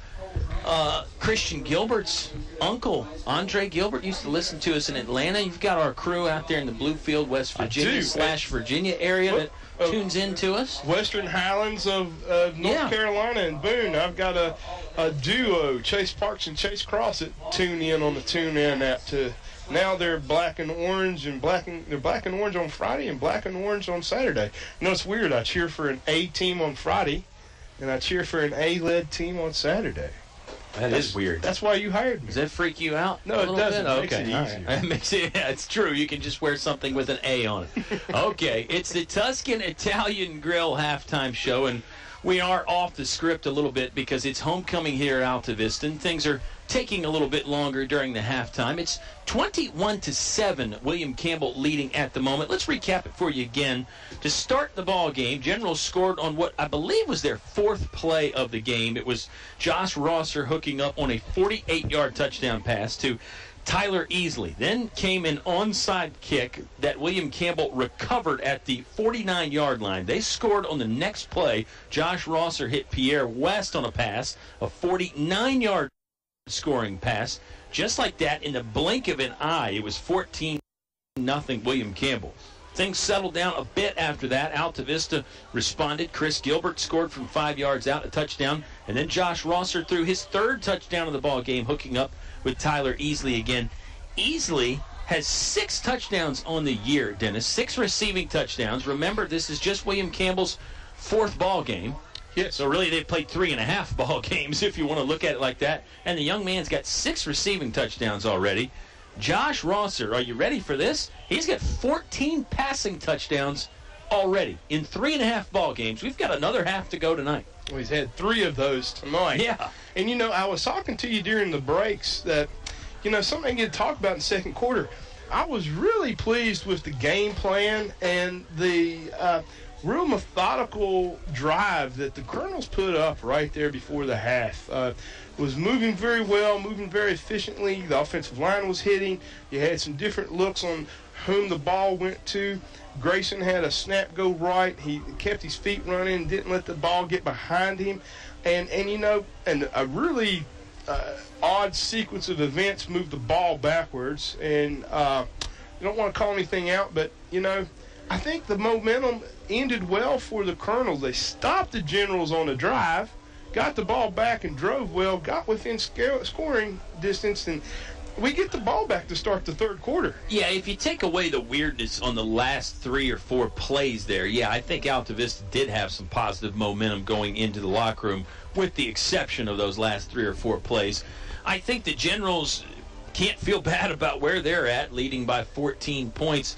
If Altavista can find a way to disrupt the passing game from William Campbell, whether it's get in the backfield and make Rosser hurry some of those throws, or maybe do something in the defensive secondary, possibly get some of those interceptions. You know, Altavista had 17 interceptions last year. They've got 5 on the season this year. So that defensive secondary, very capable of taking the ball away from the offense, and maybe it'll come down to that for Altavista. I wonder if William Campbell, with the 14-point lead, will maybe run the ball a little bit more to use that clock to their advantage. It's a good question. In this RPO offense, read pass option, this is what William Campbell is running. It's a momentum-oriented offense.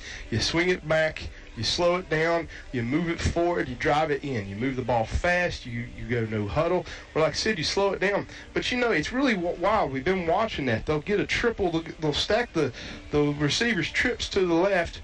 You think it's going to be a pass play. It's not. They're opening the holes up for their big, elusive Mr. Rosser. They'll shift 2 to the right, and then they'll be in the seam or be on a post. So that's really, quite honestly, one of the better offenses we've seen. It's not a system offense. It's a method offense. William Campbell, certainly the most balanced offense we've seen as far as the breakdown on the passing and the running plays. They're probably about 50-50. Everybody else has been a more run-oriented offense this year, and certainly that's something that the Colonels have had to deal with. Okay, one final timeout here on the Tuscan Italian Grill halftime show, and then we're back with football. The Altavista Colonels will receive to start the third quarter. They trail at the moment to William Campbell, 21-7. Second half on the way when you return to 105.5 KD Country. When you need an important business loan, you want to deal with a decision maker who will respond quickly. I'm Penny Wallace with local First National Bank at our airport branch. I'm focused on business customers, and we have a streamlined process to help you with any loan need. I can offer various business loans for real estate, new equipment, and credit lines. So for better business banking, think of us first. That's local First National Bank, member FDIC, equal housing lender. It's cold in here. Well, your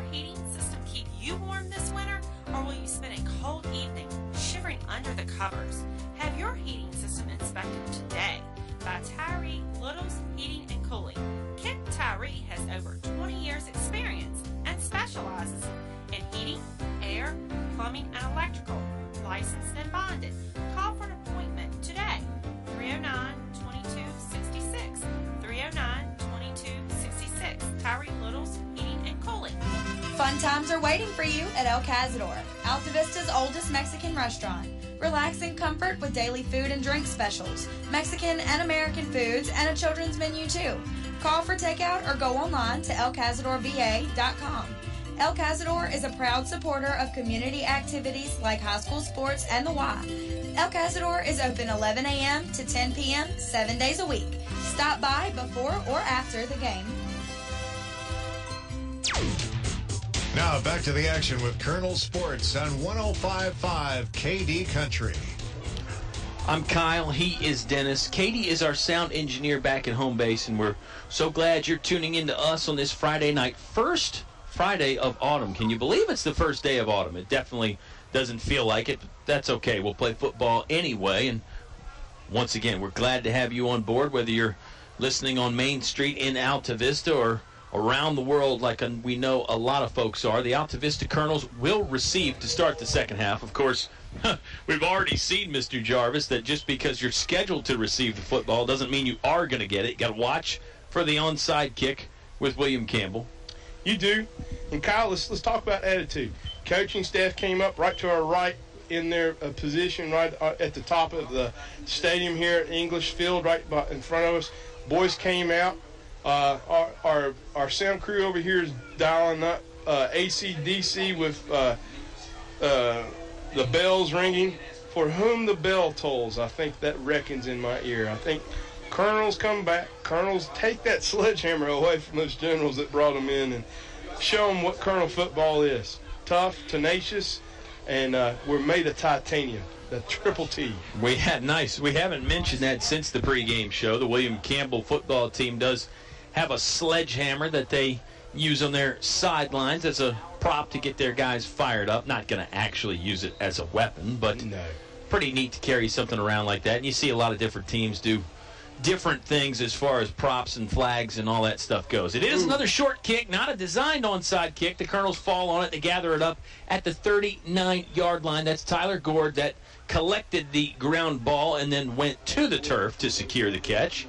Colonels will open up the third quarter. It's presented by English's, your complete home center. They'll have it on the far hash mark, their own 39-yard line, working left to right in this quarter from Dennis and I's perspective up here at the press box at Altavista High School. Kyle, the Colonels have shown second half team last week in that third quarter scoring on the first drive. Go back to week one. Didn't have much to talk about in Stanton River, but we're a second half oriented team.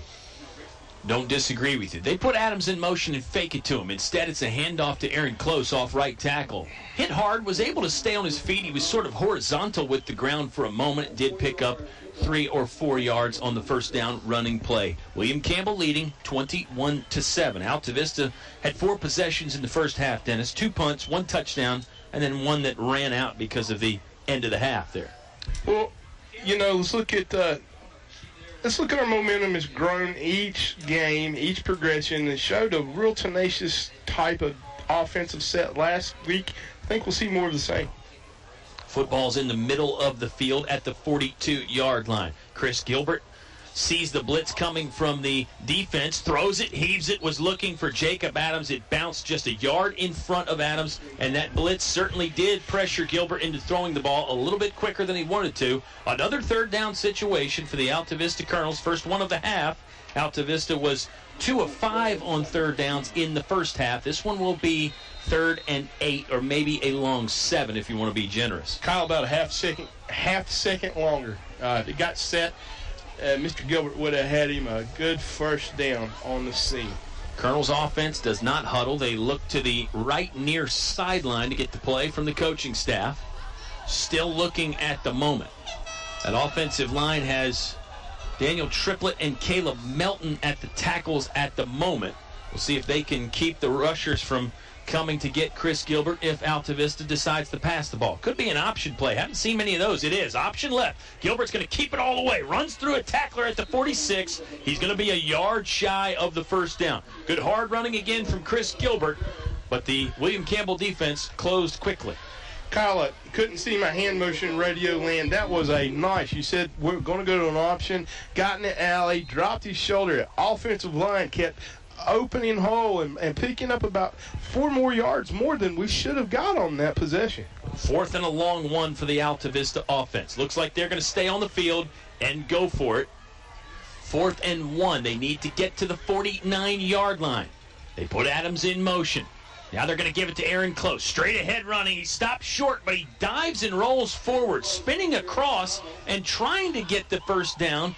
One referee on the near sideline has the spot good enough for a first down, and it will be a first down. Aaron Close with a great second effort. He just rolled over the tackler, Dennis, and that was enough. That was fantastic. And you saw Jacob Adams coming back, acting like that fullback again, and was leading the way for him. Colonel's 2 for 2 on 4th downs tonight. There's a fumble. Ball is free. Gilbert dives on it at the 35. He has it. He saved a lot of a loss of yards there for Altavista. Flag comes out towards the end of the play. Altavista players are gesturing that Gilbert got hit late by some William Campbell defenders. Gilbert was on the ball and the play was blown dead, and 2 or 3 generals came in really leading with the helmet kind of low to try and jar it free again. Kyle Christian got up, messing with his left thigh pad there, but it seems to be okay. He's knocking it off, rubbing some dirt on it. It is a personal foul on William Campbell, just the late hit there, and perhaps even leading with the crown of the helmet, too. Of course, if you're going to hit a player on the ground, you kind of have to lead with your helmet. I digress, though. It'll end up really wiping out the loss of yards that Altavista had with the bad snap that floated over Gilbert's head. 1st and 10 from the 50-yard line now. 10:06 left to play in the Englishes, your complete home center, 3rd quarter. It's a 21-7 William Campbell lead. First drive of the half for Altavista. They put Gord in motion from the left to the right. Gilbert wants to throw. It's complete to Adams at the 45. Makes one man miss. Now he's suplexed backwards by a tag team tackle from Andre Reed and then also Pierre West. They picked him up in the air and threw him backwards to the 42, but forward progress gets him to the 38. That's a first down for Altavista on the pass and catch. You're bringing up new references all week. That was kind of one of those WCW wrestling moves, but I'm going to get Dancing with the Stars for Jacob Adams because he did a pirouette into another French word I can't pronounce and dodged the tackler and pushed him right out of the way and picked up good yardage. Colonel's on the move here. 38-yard line in William Campbell territory. Far right hash mark.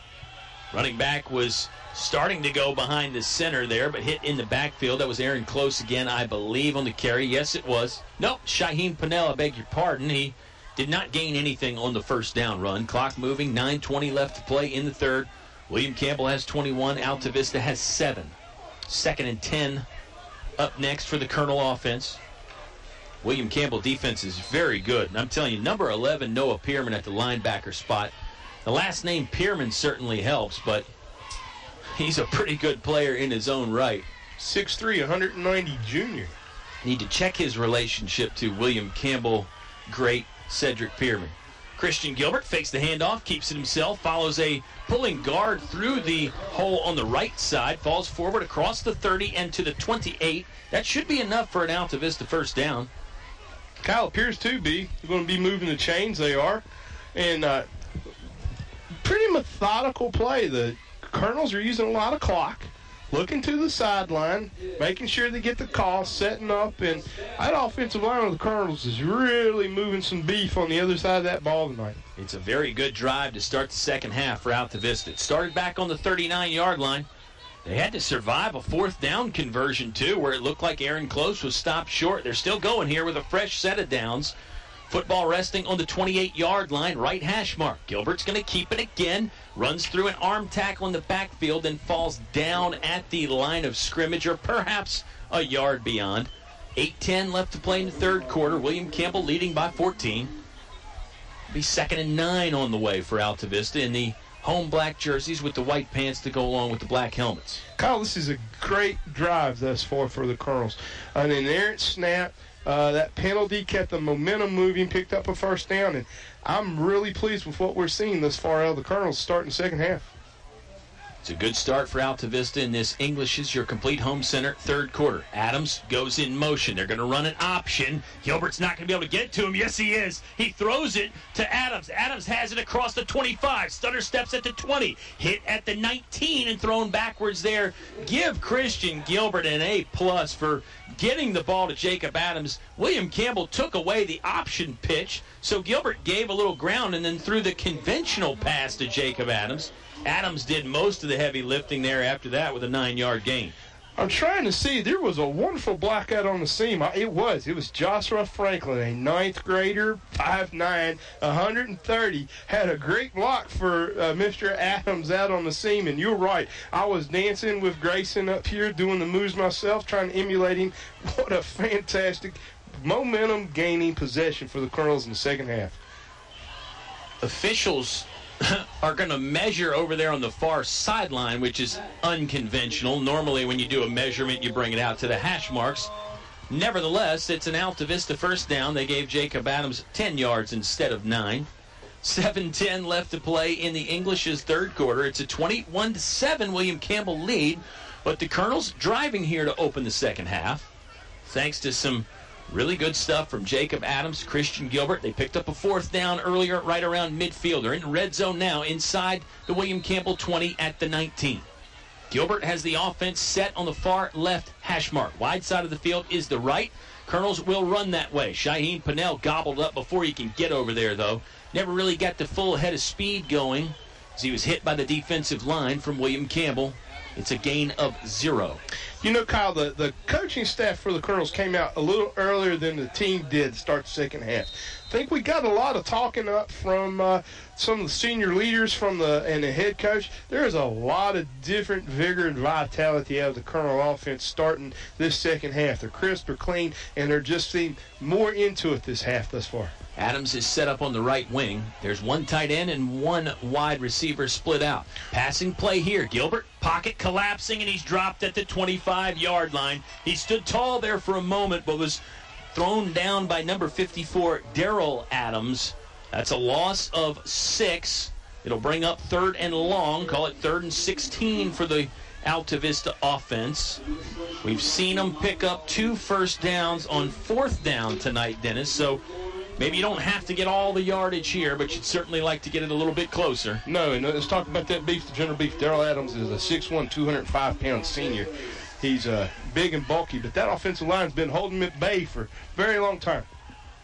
Colonel offense with a wide receiver to each side and 2 wing backs. Gilbert's going to run it himself. Runs through the hole on the right tackle. Ooh, ball nearly came free at the 20-yard line, but Gilbert recaptured. Falls down there after a gain of 4. So it'll bring up 4th down now for Altavista. They're 2 for 2 on 4th downs tonight, Dennis. They've picked up 1 on this drive. Can you do it again? This time a far tougher situation at 4th and 11. I'll tell you why I think they'll pick it up. It's because I've been calling these offensive linemen all night. We had Daniel Triplett out there.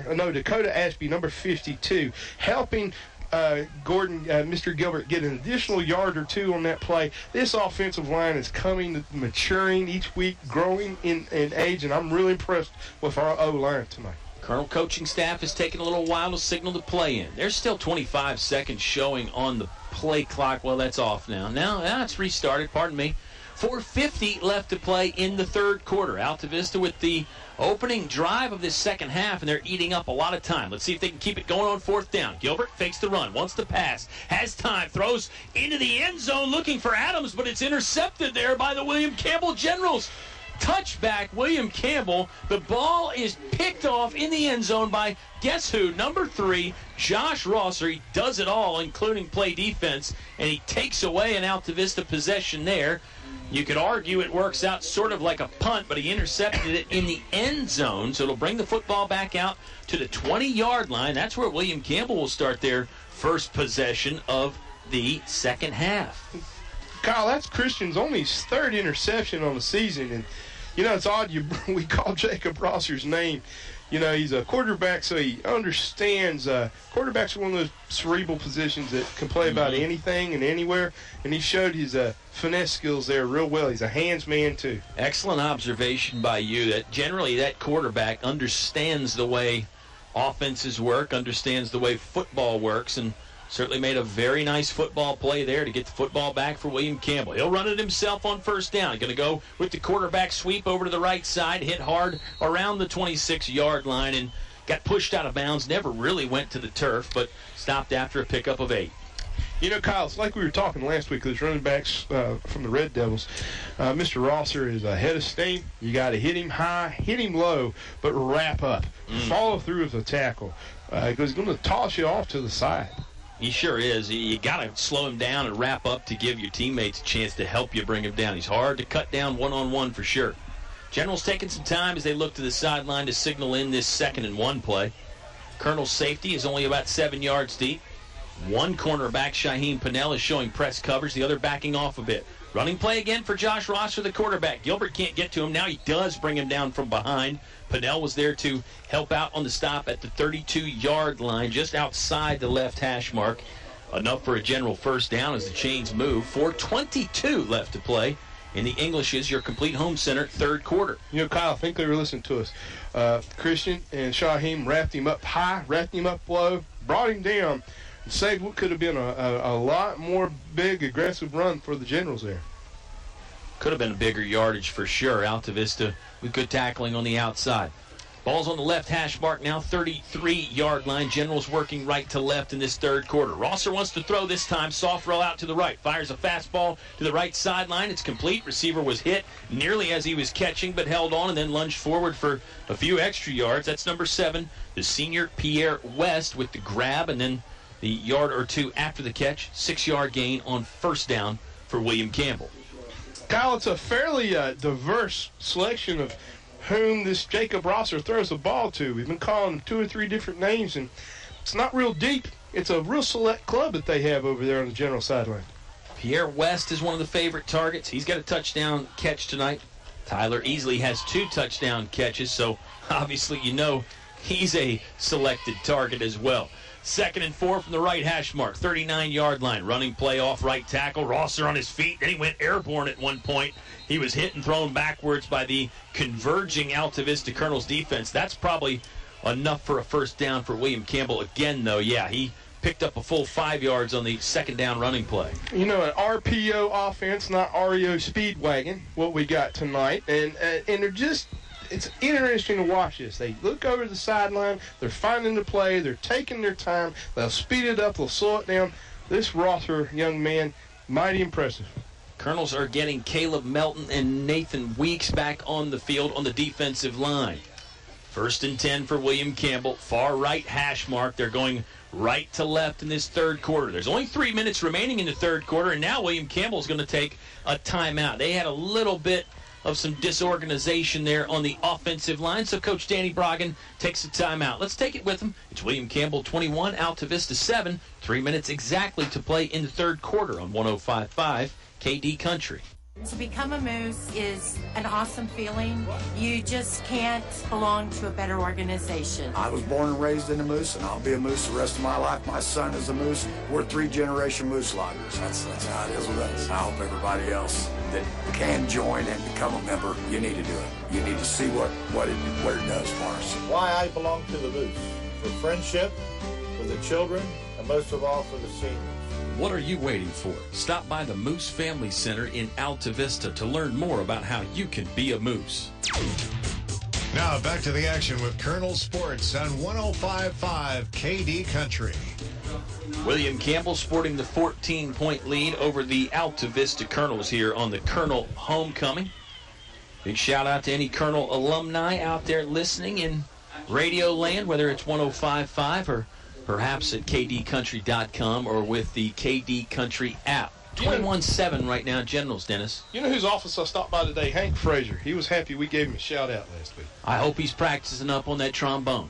We're going to need him come basketball season in the pep band. Running play here for William Campbell. This is Andre Reed off to the races, full stride down the far sideline, angles back inside at the 10, and he scores. Andre Reed from 55 yards out. William Campbell stretching out the lead courtesy of the legs of senior Andre Reed. You know, Kyle, pretty impressive run. That was a world-class run in this offense that you never know what's going to happen. And he just shudder-stepped about the 5-yard line. Yeah. And dancing right into the end zone, almost virtually tackle-free. That last cut was really good. He was full stride down the backstretch there like a thoroughbred, but he changed it up and angled back into the middle of the field. Kick is a low-line drive, but it is good from Noah Pearman. And all of a sudden, William Campbell's lead has ballooned to 21. It's 28-7. Generals on top. Altavista football with 2:47 left to play in the third quarter on 105.5 KD Country. A short drive will save you money. This is Greg Walker with Felder Chevrolet. Our new 10-year, 100,000-mile powertrain warranty has many customers buying from us instead of the competition. Covers any vehicle purchased up to 10 years old with less than 150,000 miles, new or used. With our 3-day money-back guarantee, you can buy with confidence. Where else can you get great prices, good selection, 3-day money-back guarantee, and a warranty that gives you 10 years of protection? Come see us. You'll be glad you did. Felder Chevrolet in Altavista. Now back to the action with Colonel Sports on 105.5 KD Country. A 55-yard rushing touchdown from Andre Reed, and then the extra point gets William Campbell 28 points in the ball game. Their first score of the second half.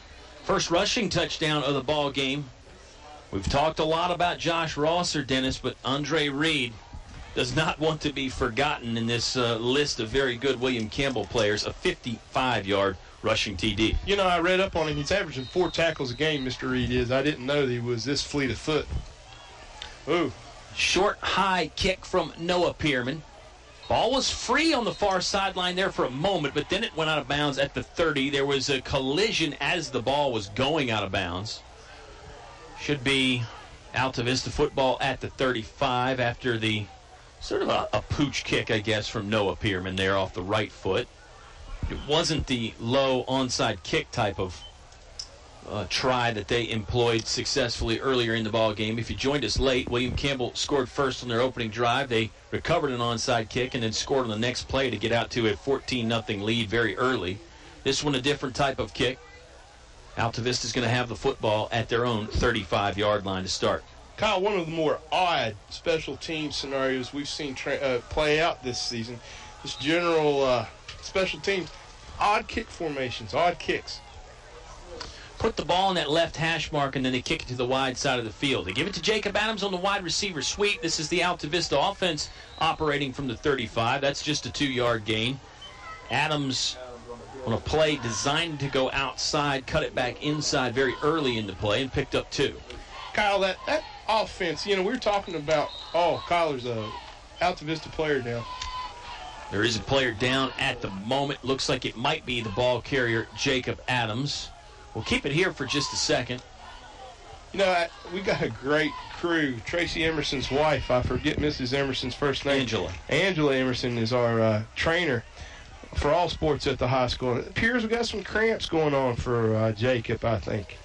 Yeah, Angela Emerson, one of the best athletic trainers that you're going to find around and perhaps beyond. She does a wonderful job keeping the athletes healthy, keeping everybody hydrated. She's always there when you need a laugh or a smile, too. So she's worth her weight in gold. Unfortunately, you don't ever like to use your trainer during the game when you have a player down, but hopefully all it is just a cramp. And one thing about Angela, she's really good, like you said, dietitian for the teams as well. When we have those Game of the Week sponsors like tonight's Lori Watkins with the State Farm Agency there on Broad Street, she calls up, she says, hey, this is what we'd like to see for a meal, and works with whomever. She's doing that with 2 weeks with us at Rotary, and they told me she'd be in touch and talk about the good diet plan that she helps the team follow through with. She's going to get you straight, Dennis. We're going to have you looking like a well-oiled machine here very shortly. What a good analogy. Altavista Transit Authority's being a little stymied tonight. We don't have the the oomph that we generally see out of that Colonel offense. But this big, what I was going to say earlier, this is a big, fast General team. They got 15 young men over 200 pounds, and that's running at you with pads and helmets on. Imagine hitting a wall that hard. I'd rather not. That's a 1A football team, too. Adams is still down at the moment, so let's step aside for a quick timeout. It's William Campbell, 28, Altavista, 7. 2 minutes and 27 seconds left to play in the third period. It's Altavista football when we come back to 105.5 KD Country. English is So much more. English is More than a hardware store. English is. My friends may call me the perfectionist, but at English's Building Supply, my neighborhood Davis paint dealer, they greet me by name. You see, I like to get things done exactly right, especially when it comes to my many painting projects. So I'm at English's Building Supply a lot, whether it's mixing the perfect Davis paint for my project or offering great incentives. They do business just the way I like it. Perfectly. English's on North Main Street, Altavista. Now back to the action with Colonel Sports on 105.5 KD Country. 55 years of high school sports coverage on 105.5 KD Country. And I tell you, that's something to think about. 55 years, Dennis, and you start thinking about Altavista and William Campbell, all the times they've played. How interesting is it? And I keep forgetting you're not from around here, so this may be new to you. Interesting that William Campbell, as a 1A school, has had 2 NFL players come through the ranks there, one of them being an NFL Hall of Famer. Just a known name there. I mean, when you're talking about Charles Haley from William Campbell High School and an NFL all-timer, that's a guy that John Madden said was the best defensive player he ever saw. I tell you what I did. 5 Super Bowl rings. Tell you what I did. I rode one of the first trips I took on a motorcycle was right over to William Campbell Field. I took a step out there and walked and wanted to walk in the footsteps of where an NFL Hall of Famer was. That's right. His mom worked in the school system in Campbell County for a good long time. I hear wonderful things about the family.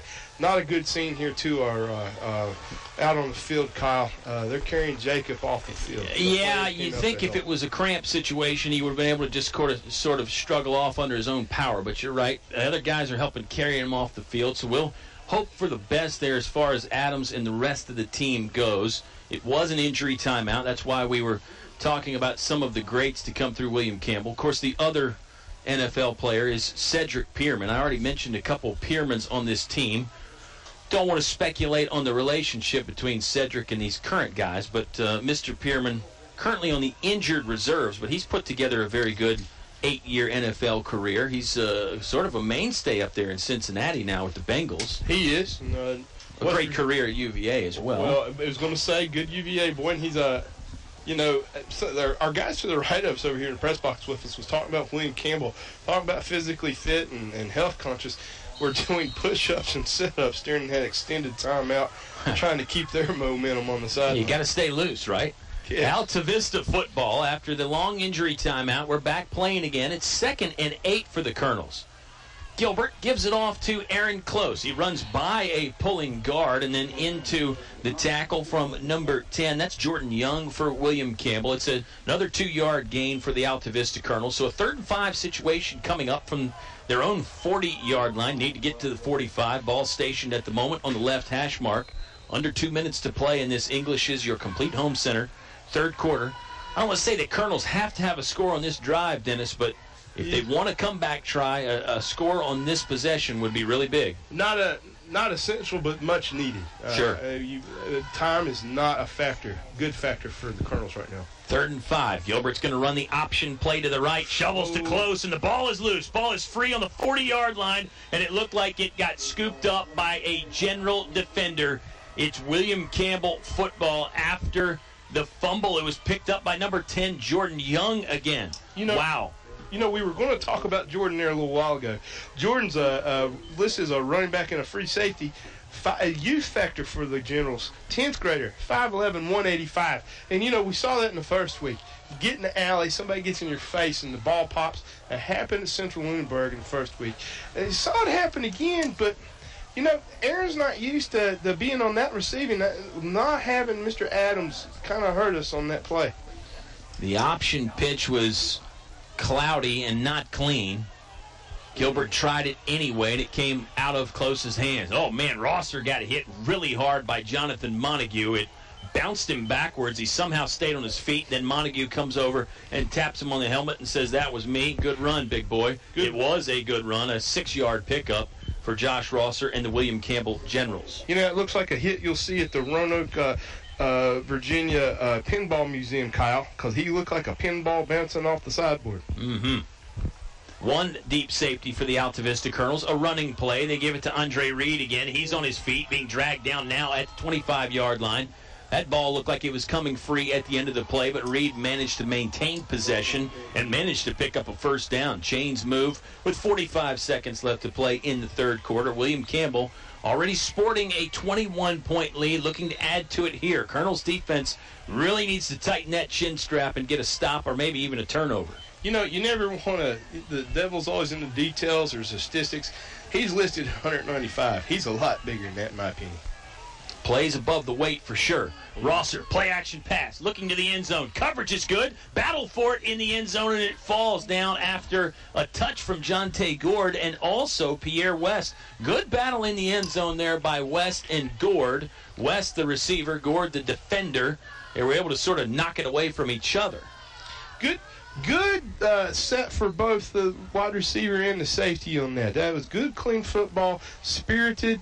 You know, when you got this kind of county rivalry going on, you talked about that 55 years these young men have been strapping on. Yeah. I had a good conversation with Glenn Miller today about his days back in '68 playing football against everybody, and it was always important to play well against the in-county rival, against the William Campbell Generals. Yeah, it means a little something extra. 24.5 seconds left in the third. Play a stop for a moment. The referee is over on the near sideline discussing something with head coach Mike Sharness of the Altavista Colonels.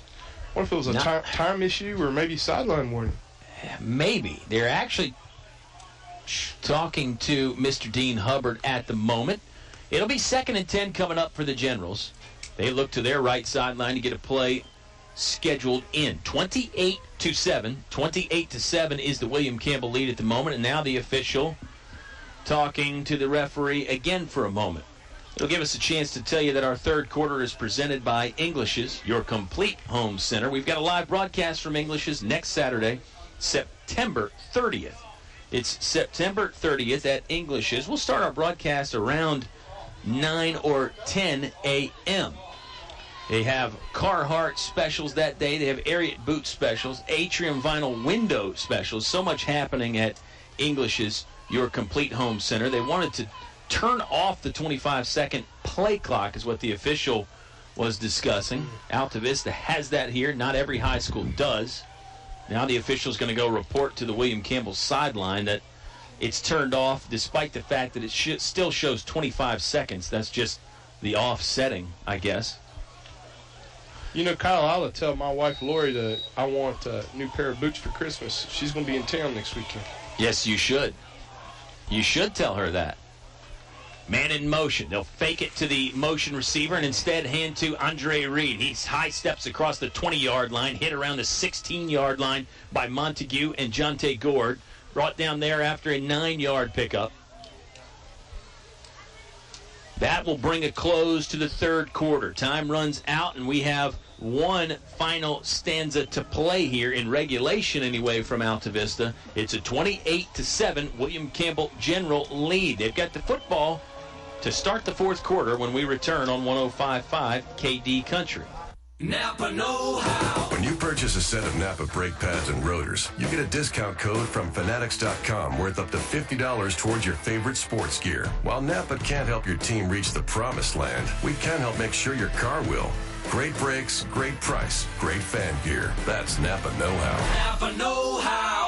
Offer expires September 30th, 2017. Napa Auto Parts, Main Street, Altavista, across from Feller Chevrolet. Now back to the action with Colonel Sports on 105.5 KD Country. Well, if you're a General fan listening, this is going exactly the way you wanted it to. William Campbell leading 28-7. They're undefeated on the year at 3-0. Altavista comes into the ball game 1-3 on a 3-game losing streak. Gonna have to go to our record books to figure out the last time the Colonels lost 4 in a row. Game's not over yet.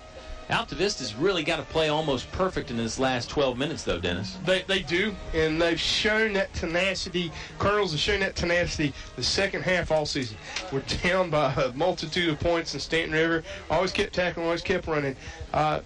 Still got 12 minutes left to play.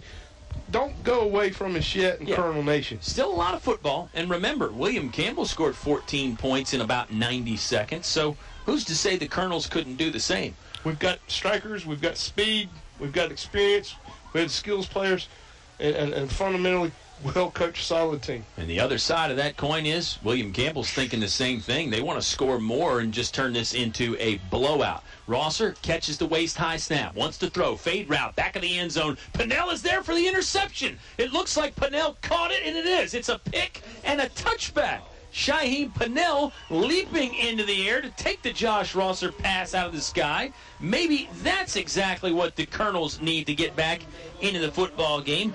Their first takeaway of the ball game, their 6th interception of the year. Pennell gets the Colonels' offense back in gear, and they'll start this one at the 20-yard line. Kyle, we talk about momentum. We talk about that pendulum coming back, and we've seen this happen a numerous amount of times in every football game you watch. Just a real quick strike, and we'll be right back in this game. Colonels could use a quick score, but I think a score is a must. They had 2 slot guys in motion again. Multiple flags come out. This will be a 5-yard illegal procedure penalty against the Altavista Colonels. So it'll set up 1st and 15 from the 15-yard line. 11:48 left to play, and this English is your complete home center. 4th quarter. If you joined us late, it was 21-7 Generals at halftime. 14-0 William Campbell lead to end the first quarter. You know, interesting factoid. William Campbell's not just a high school. Got an Altavista connection. The new plant manager at Grand Packaging is named William Campbell. That is interesting. Of course, this school is named after a Revolutionary War hero. No relationship to the plant manager that you know of. You got to go deep there. You got to get on Ancestry.com or something and find out that relationship. He's a Yankee from up north. He's not a Southern. They could have moved somewhere. It was 260 years ago. Here's the handoff play to Pennell. He's got a shake and bake move at the 19-yard line, hit and thrown backwards at the 20. They'll probably give him forward progress there. Jordan Young on the stop. Jordan Young was the man that got the big fumble recovery for William Campbell on the last Altavista drive. Colonels need to hold on to the football this possession. You know, Kyle's been saying it. This is an impressive group of young men on this offensive line tonight. I can't say enough about how they've matured and grown, just allowing lots of momentum happen for our running game this week in and week out. Scoreboard says 3rd and 9. I believe it's 2nd and 9. Here's a running play for Pennell again. Follows a couple pulling yards. He's hit hard, wrapped up by Jordan Young. There's that name again. Yes. Pennell picks up 5 on the carry. Wouldn't the penalty have made it first down, Dennis? Penalty would have made it first down, but you know what's really awesome to think about is the future of what we're going to be watching with that Jordan Young in seasons to come for the next 2 years for these Generals. Here comes the possible 4th down play. Pennell's back a little deeper. He may be punting the football away. Campbell showing blitz. He is going to kick it. Nice high, soft kick from Pennell. It bounces at the 50, stays in bounds for a moment. It just really stayed about a yard inside that right sideline, and it takes a nice Colonel bounce. They must have declined the penalty on the illegal procedure and made it 2nd down. You didn't see much argument from Coach Sharness on this Altavista sideline. So scoreboard ends stick for right. William Campbell will take over after 3 and out from the Altavista offense. Kyle just thought of something. You know, this grass tonight at English Stadium is looking better each week. It didn't look good in late August, and the Mr. Colonel Lee Stennett must have went down to English's and picked up some really good grass seed because that helped a good Colonel bounce on that punt. Yeah. Got us another 6 yards pinning these Generals back. Make them work for it. Grass seed and fertilizer perhaps too. Yeah, the field does look very good tonight, and it looks much better than it did a month and a half ago. Here comes the 1st and 10 for the Generals. Rosser throwing. Far sideline. It's caught, and then 4 yards after the catch. Jonathan Montague was in hot pursuit. Jonte Gord was in the area, and I believe it was Jaquelin Jones that should get credit for the tackle. That's a general first down, though, on the 10-yard pass and catch. Josh Rossler really throwing the football well. Very well, and that was a number we've called a few times. Number 13, Trey Klein Williams, a 6'3", 200-pound senior. Big target. Yes. Big target to throw to at the 1A level, for sure. Another passing play. Rosser, good pocket to throw from. Now he's hit as he releases ball in the air. It's another interception for the Colonel's D. Altavista has it. It looks like Jonte Gord to me, but let's wait and find out. He's thrown backwards at the 30-yard line. Another interception. It is number 12, Jonte Gord, on the pick for the Altavista Colonels. The football back. It's back-to-back interceptions for the Colonels' defense. They'll take over with 9:40. A flag came out, but it was during the return from Altavista, so it should not negate the interception. You know, we got a really good fired-up Colonel, number 3, coming off sideline, and Jonathan Montague. We missed his leadership on the field. We had his leadership the last 2 weeks on the sideline, and I'm glad to see him in there fired up, coming off and showing Colonel pride and playing really hard after that injury that kept him off the sideline for Montague is playing hard. Yeah, Coach Sharness mentioned they weren't going to put him in on offense at all. They want him to be fully rested on defense, plus he's still nursing a knee and an ankle injury a bit. This penalty was against Altavista on the return. Back them up a few yards. Altavista is going to start this drive from the 24-yard line. Need to have some more success than they did on the last possession. It was a 3-and-out last time. Colonels are trailing by 21. There's still 9 minutes and 40 seconds in the ball game, but 3 touchdowns is a big hole, and they've got to erase at least one of those pretty quickly. Kyle, we can be quick strike. Colonels can be quick strike. Let's see it happen. They put Jones in motion. They hand it to Pinnell. He started up the middle. Makes a tackler miss at the 22-yard line. Slung down and forward there at the 24, maybe the 23. Zakiya Towns, that's the big 9th grader, 6'3", 245 pounds, was able to lasso Pinnell and throw him to the Bermuda turf. This general defense, this general offense, young, big, and fast. You're right. A 1A team, they're as big as the AA and AAA teams we've played already this year. 2nd and 10 from the middle of the field, 24-yard line for the Altavista Colonels. Clock moving with 9 minutes left to play in the ball game. Here's a wide receiver sweep. It's Jonte Gord. Nice job to cut inside, bottled up and thrown down at the 30-yard line. Solid pickup on 2nd down. It'll bring up 3rd down for the Altavista Colonels.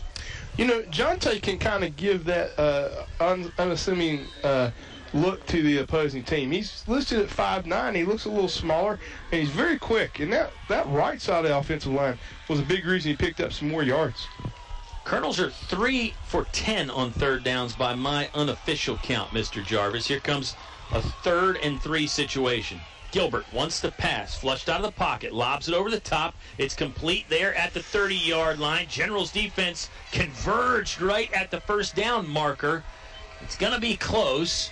That was Jaquelin Jones who caught the pass, made a beeline for the 1st down marker. He is short by maybe a foot. The official is stopping play. No, he's not. He's stopping play, but it's to move the chains. He gives Altavista credit for the 1st down. Thought maybe the sticks were coming out to measure again, but just on the eye test, the official gave Altavista a 1st down. It's one of the coaches on the general sideline of wrestling WCW fan, because Jordan Young wrapped him up in that suplex again, and that's a name from a sophomore we've been calling for a long time to come. I think you're right. 4 down linemen for the Generals defense. Here's the give to Pinnell. He's got some room. Breaking free across the 50. He's going to outrun the defense. He's down full stride across the 20, the 10. Touchdown for Shaheem Pinnell. Wow. And the Altavista Colonels got it what they needed. A 65-yard scoring run from Shaheem Pinnell. That is his 6th rushing TD of the year, and maybe the comeback is on here in Altavista. Just maybe. Colonels with a long way to go, but there's still 7 minutes and 40 seconds left to play in the ball game. Kyle, Shaheen's averaging 64 yards a game, 5.2 yards per carry at 253 total yards already, but that was a big, hard-charging run, the biggest one we've seen of him. And let's credit that offensive line again. I know I keep hammering it home tonight. They are creating the seams, out on the seams for this young man to just barrel through. Great blocking. Authority. Yep, great blocking up front. The Pennell, train. a dangerous weapon, 6 TDs on the year so far. He had 10 last year. Now he's on to try the extra point for the Altavista Colonels. Here's the snap. It's on the block. Heavy rush from William Campbell, and they got to the kick. It'll be no good. However, the Colonels got a big 6 there on a 65-yard scoring run from number 6, Shaheen Pennell.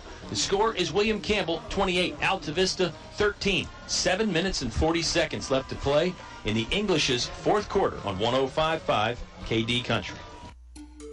Thinking of starting a business or expanding your company? Think about choosing Altavista as your location to invest and grow. Altavista offers low utility cost, broadband internet, US 29 access, and an attractive quality of life. You'll score big just like the Colonels when you invest in Altavista. Huddle up with the Altavista Office of Economic Development at Altavista Town Hall. Now back to the action with Colonel Sports on 105.5 KD Country. Well, the Altavista Colonels are down, but not out. They trail 28-13. The lead cut into by a long run from number 6, Shaheen Pennell, taking it to the house from 65 yards out. Pennell's going to put this kick on the left hash mark. I wonder if that signals that Altavista might try an onside kick, Dennis. We saw the onside kick early in the game from William Campbell ended up being a big difference maker so far tonight in our ball game. Kyle, we're on a 3-game losing skid. This is a rivalry game. And who knows if in that bag of tricks what we got sitting back here. Pennell has the ball set. He signaled to his return men something. I don't know if that was indicating where he's going to kick it or not. Referee says, let's play football. We've got 7 minutes and 40 seconds left to play in our game. Pennell did try the onside kick. It was touched well before it went 10 yards. So this is illegal procedure. Came off the side of Pennell's foot. And maybe that was intentional, but it didn't work out the way the Colonels needed it to. You know, Kyle, Coach Broggins on the other side had his hands unit. Kind of saw some different personnel for the Generals. On this kick, you know, he knew what we were talking about. Throw everything out the window. Colonels are, 2 interceptions this quarter, running the ball well, good momentum. I think Coach Groggins knew we're going to try all we can and keep that momentum swinging the Colonel's way. Looks like Altavista is going to re-kick it. It's a 5-yard penalty, so Pennell will now put the tee on the 35-yard line.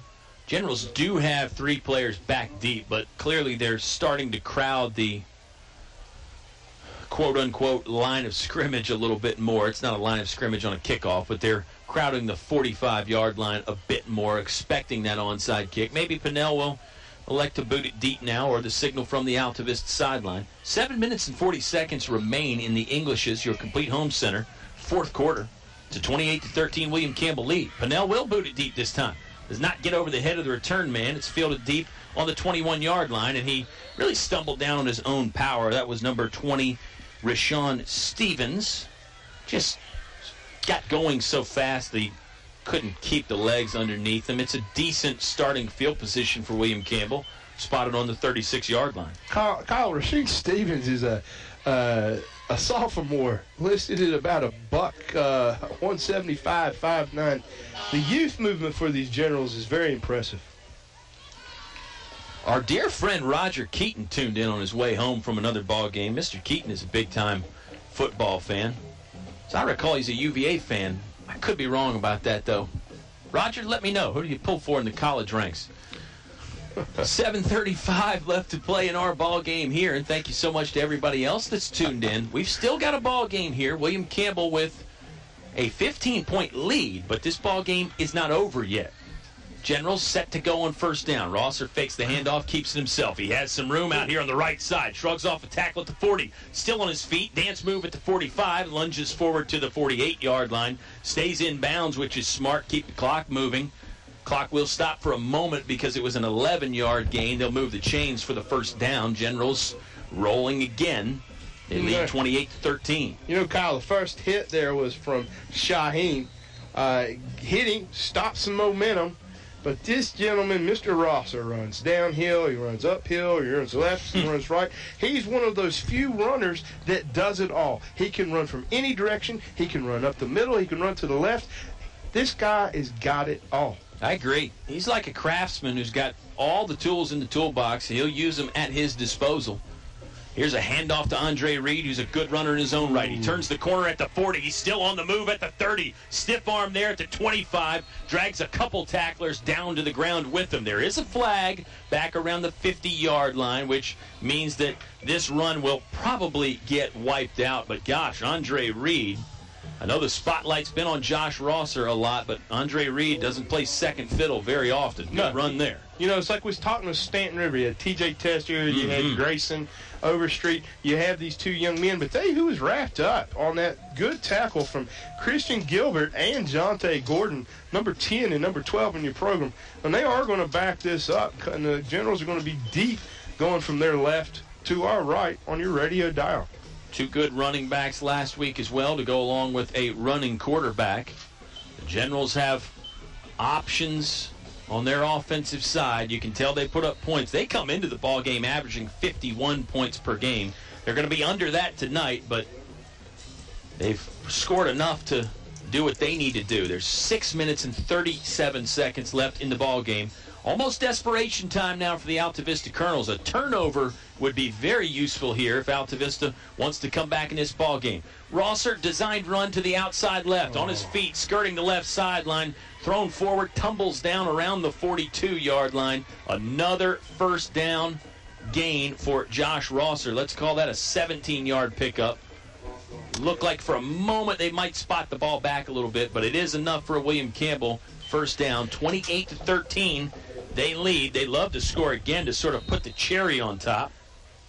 Kyle, what's your stats? The Generals are averaging 210 yards of rushing on the first 3 games of the season. I bet they're well within that tonight.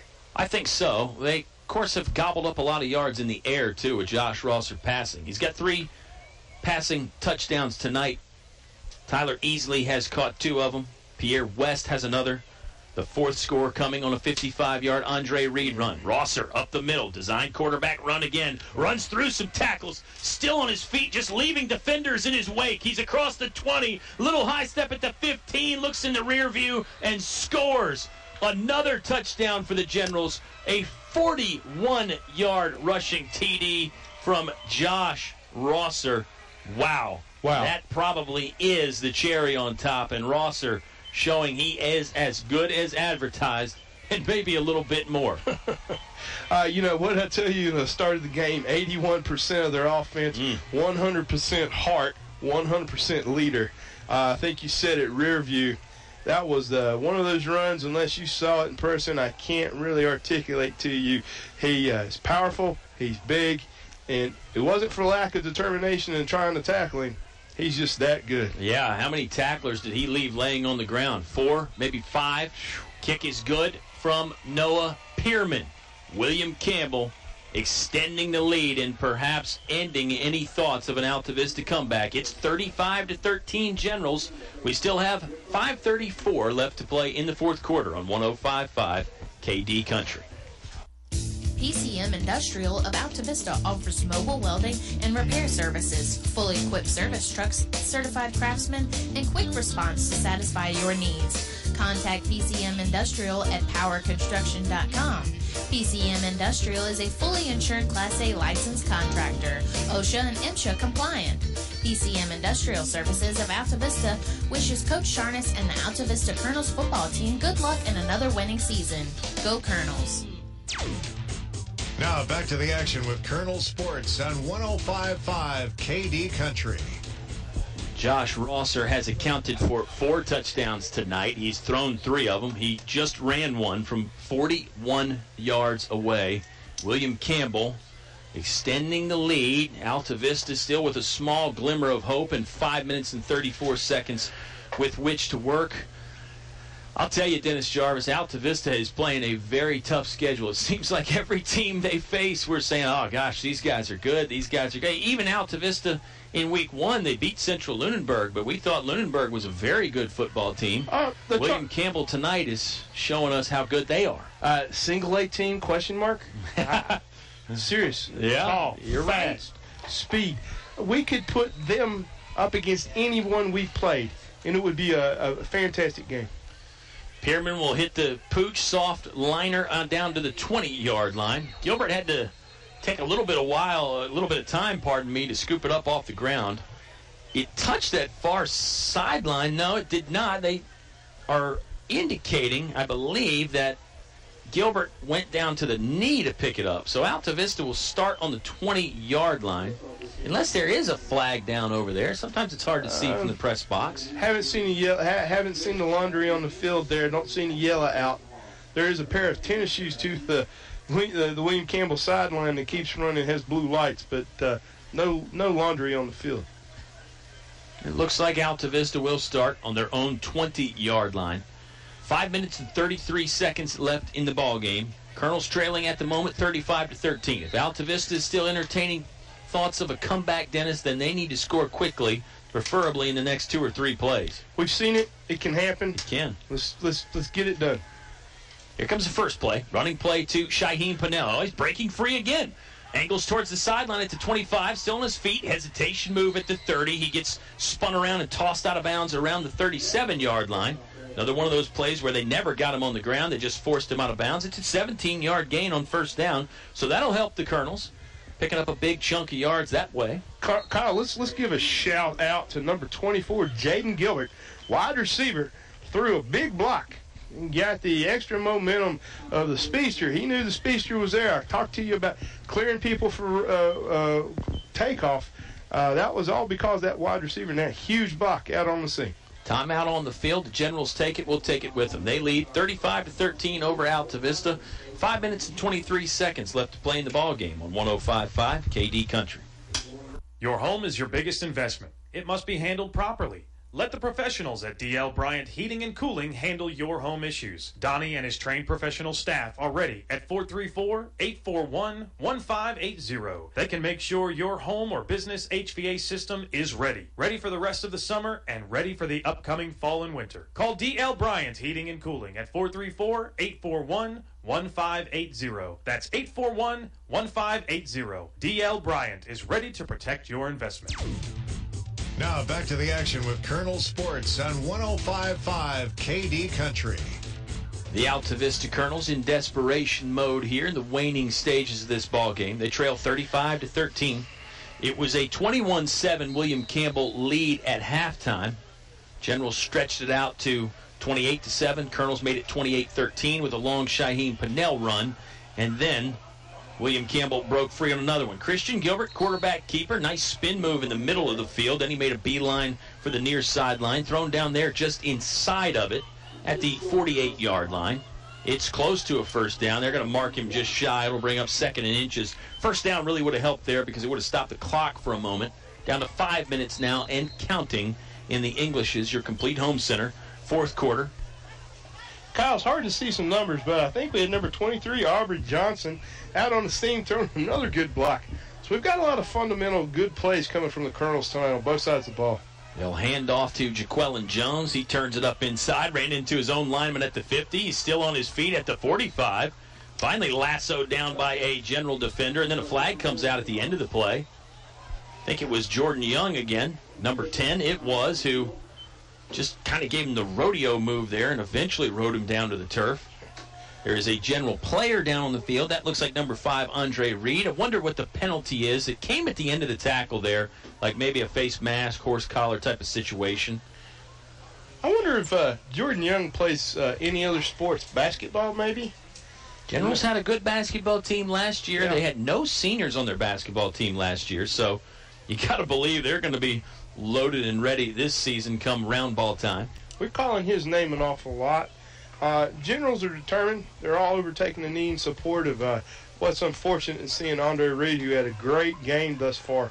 He's nursing that knee as he comes off with the general training staff. But I hate that for him, and I applaud him for good sportsmanship from our Colonel fans clapping for him as well. And you heard me mention earlier in the game that Andre Reed is a rare four-sport talent for William Campbell. He plays golf and football, basketball in the winter, and then he's a very good baseball player in the spring. He's busy. Astonishingly, he wasn't at the meet last night. I made a point to watch to see if he was, and don't think he was with the Generals coming back in last night. Probably had to get ready for the football game last night. He said it was tough to balance out the golf and the football schedule, but doing the best he can, and he had to get helped off the field. We hope he's okay. It's a 1st and 10 situation for the Altavista Colonels. Man in motion again. Gilbert will fake it to him and keep it. Got tripped up around the line of scrimmage. It wasn't really a textbook tackle. Looked like Gilbert just put his foot on the heel of one of his linemen, and that made his leg slip out from under him. It's a 1.5-yard gain. Clock turning with 4:09 left to play in the English's 4th quarter. Kyle, they were trying to catch us looking off guard, the Generals and the broadcast team. DeQuillen looked like the up man was going to get the toss, but, he kept it himself, called his number, and drove right up the middle. 35-13. William Campbell on top on defense at the moment. It would really be putting the cherry on top if their defense could get a turnover here. Gilbert wants to throw. Got a rush coming from the blind side. Hit as he released it, and the pass wobbled because of the contact. There was never a spiral there.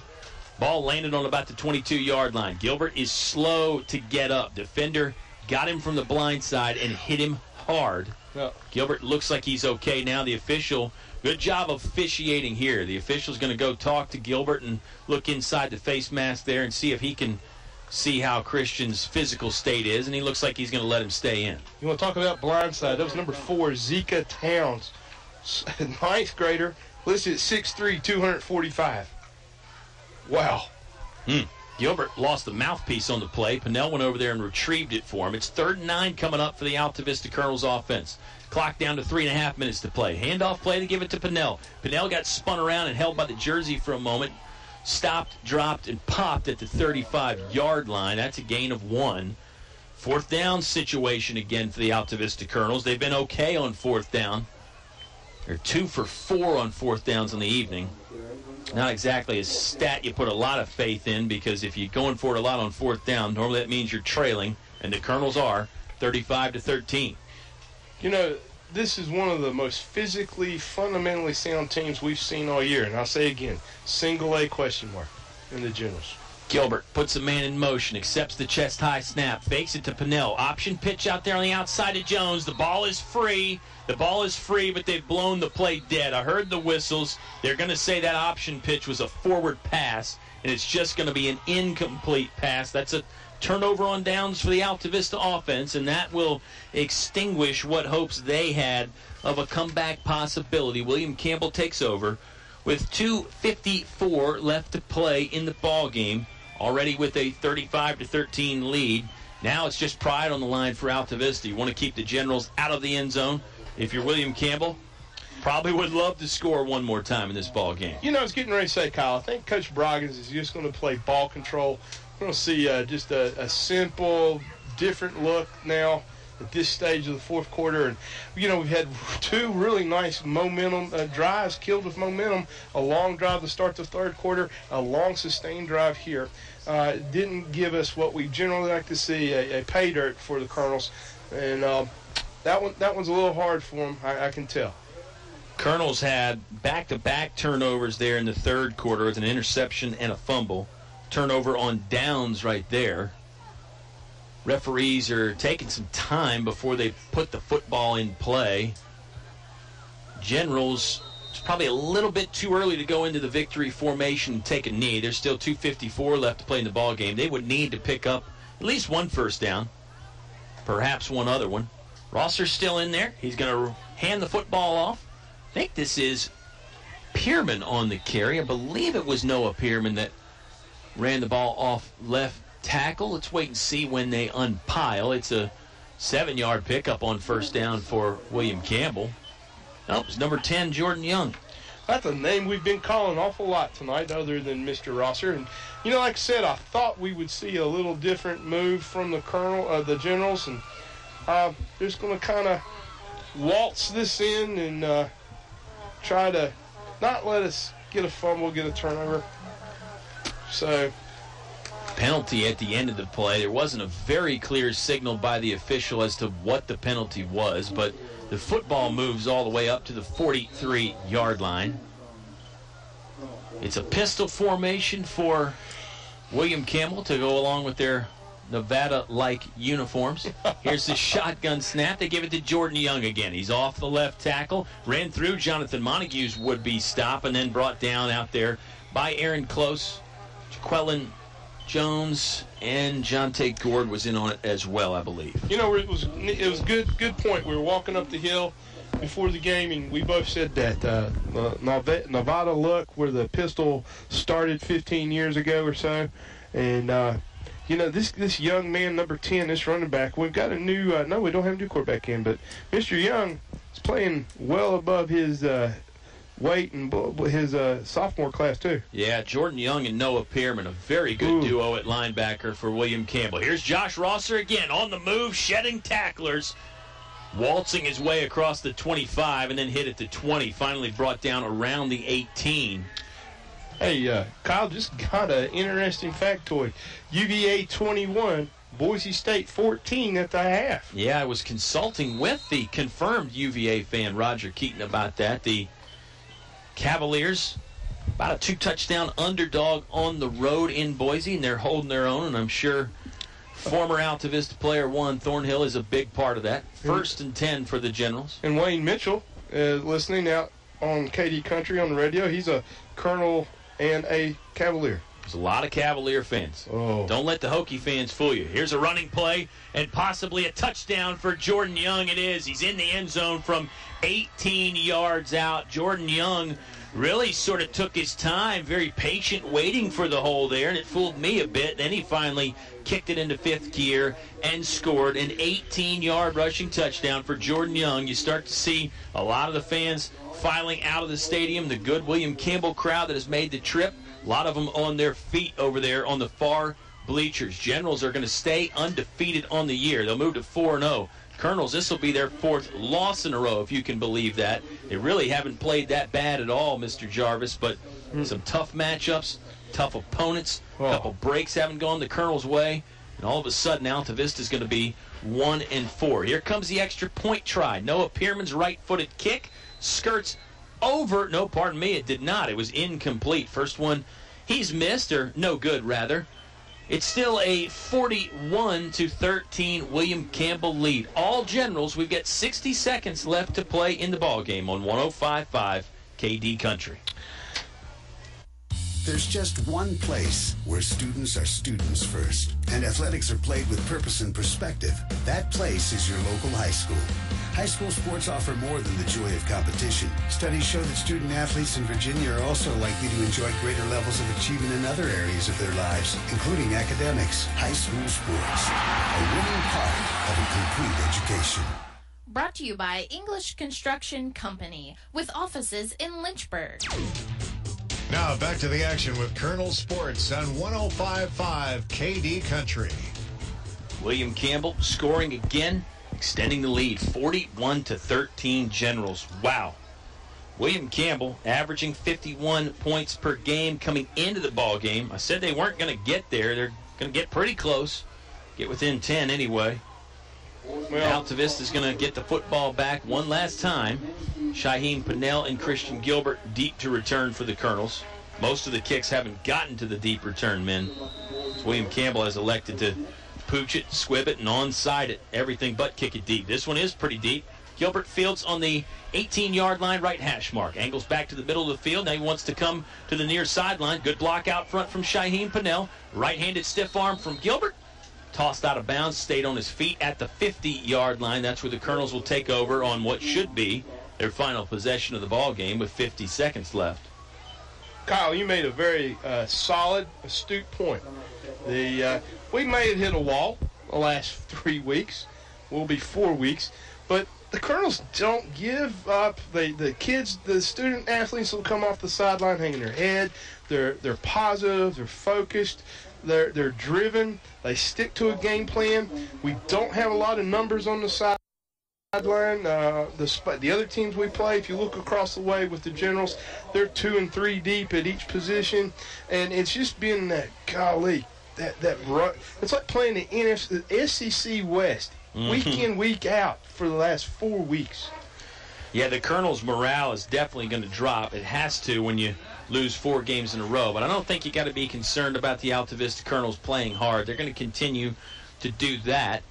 Coach Sharnas and his staff is going to do everything they can to get the season back on track. There's a running play from Quillen Jones. Yeah, 4-yard gain on first down for Altavista. Clock is down to 30 seconds. This may be the last play the Colonels get to run. Kyle, 30 seconds, and you saw the head of steam that Quillen ran with. The offensive line's blocking, the receivers out on the exterior or blocking, and he just ran with a head of steam. That's what we're talking about. They don't give up. Low snap, scooped up by Christian Gilbert. Couple Generals on his jersey, and they throw him backwards at the 44-yard line. That's probably going to do it. It is. The clock will run out on tonight's game. It's a big-time William Campbell victory. They beat Altavista 41-13. Post-game show on the way when you return to 105.5 KD Country. The game is brought to you by these members of the KD Country Sports Club. Radio Shack and Crystal Bay Pools, serving your area since 1989 for swimming pool installations, chemicals, liners, and more. El Cerrito. Throw on a sombrero. Shake your maracas. It's El Cerrito time. Authentic Mexican cuisine only El Cerrito can serve up. One Stop Mart, Main Street, Altavista, where the gas is cheap, beverages are cold, and the chicken is kicking. McDonald's of Altavista, proud supporter of the Altavista Colonels. Stop by or drive through before or after the game.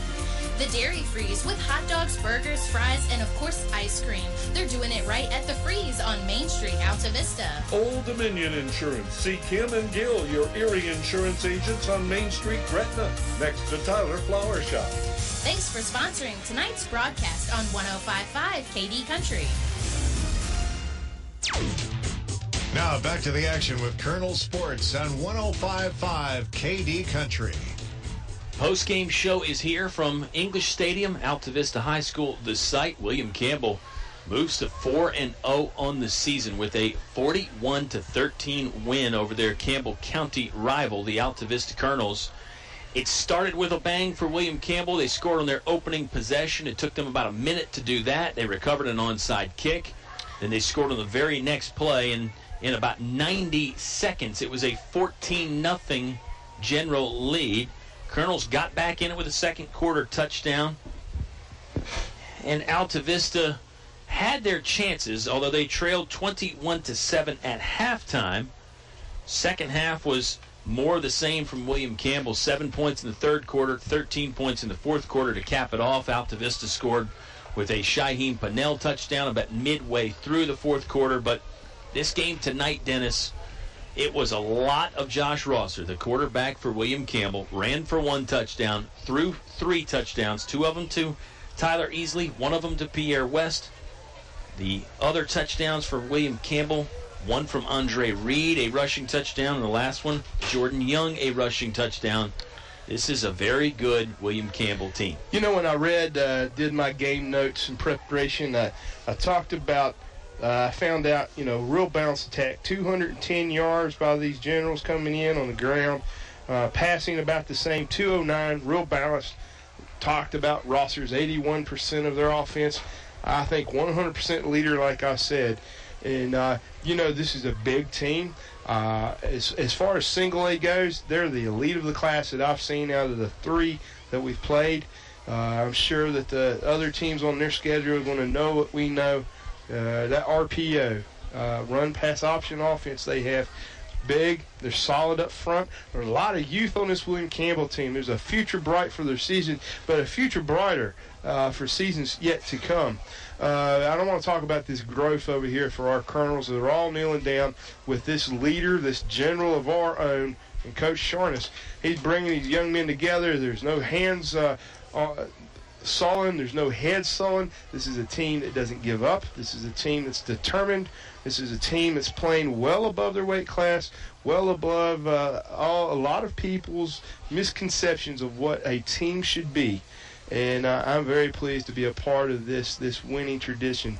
And these young men have more heart than any group of young men I've seen in a long time. It's not exactly the assignment you want as a coach, to have to talk to your team after losing its fourth game in a row and then have to figure out, well, how do we get it back on track the next week in practice when, oh, guess what? You've got another big rival coming up next week in the Gretna Hawks. You have to go to Gretna. That never is easy. That's not an easy job for a coach, but it's a position that Coach Sharness and his guys have been put in before. They've been around this game for a long time, and I think they've got some answers. May not be easy, but the Altavista Colonels are going to do their best to get back on track. Dennis and I will step aside here for a moment. We'll bring it back with a little more thoughts about this ball game. We'll tell you about some other area ball games happening, and we'll talk a little bit about those Hawks next week. And this one tonight, a very good win for William Campbell.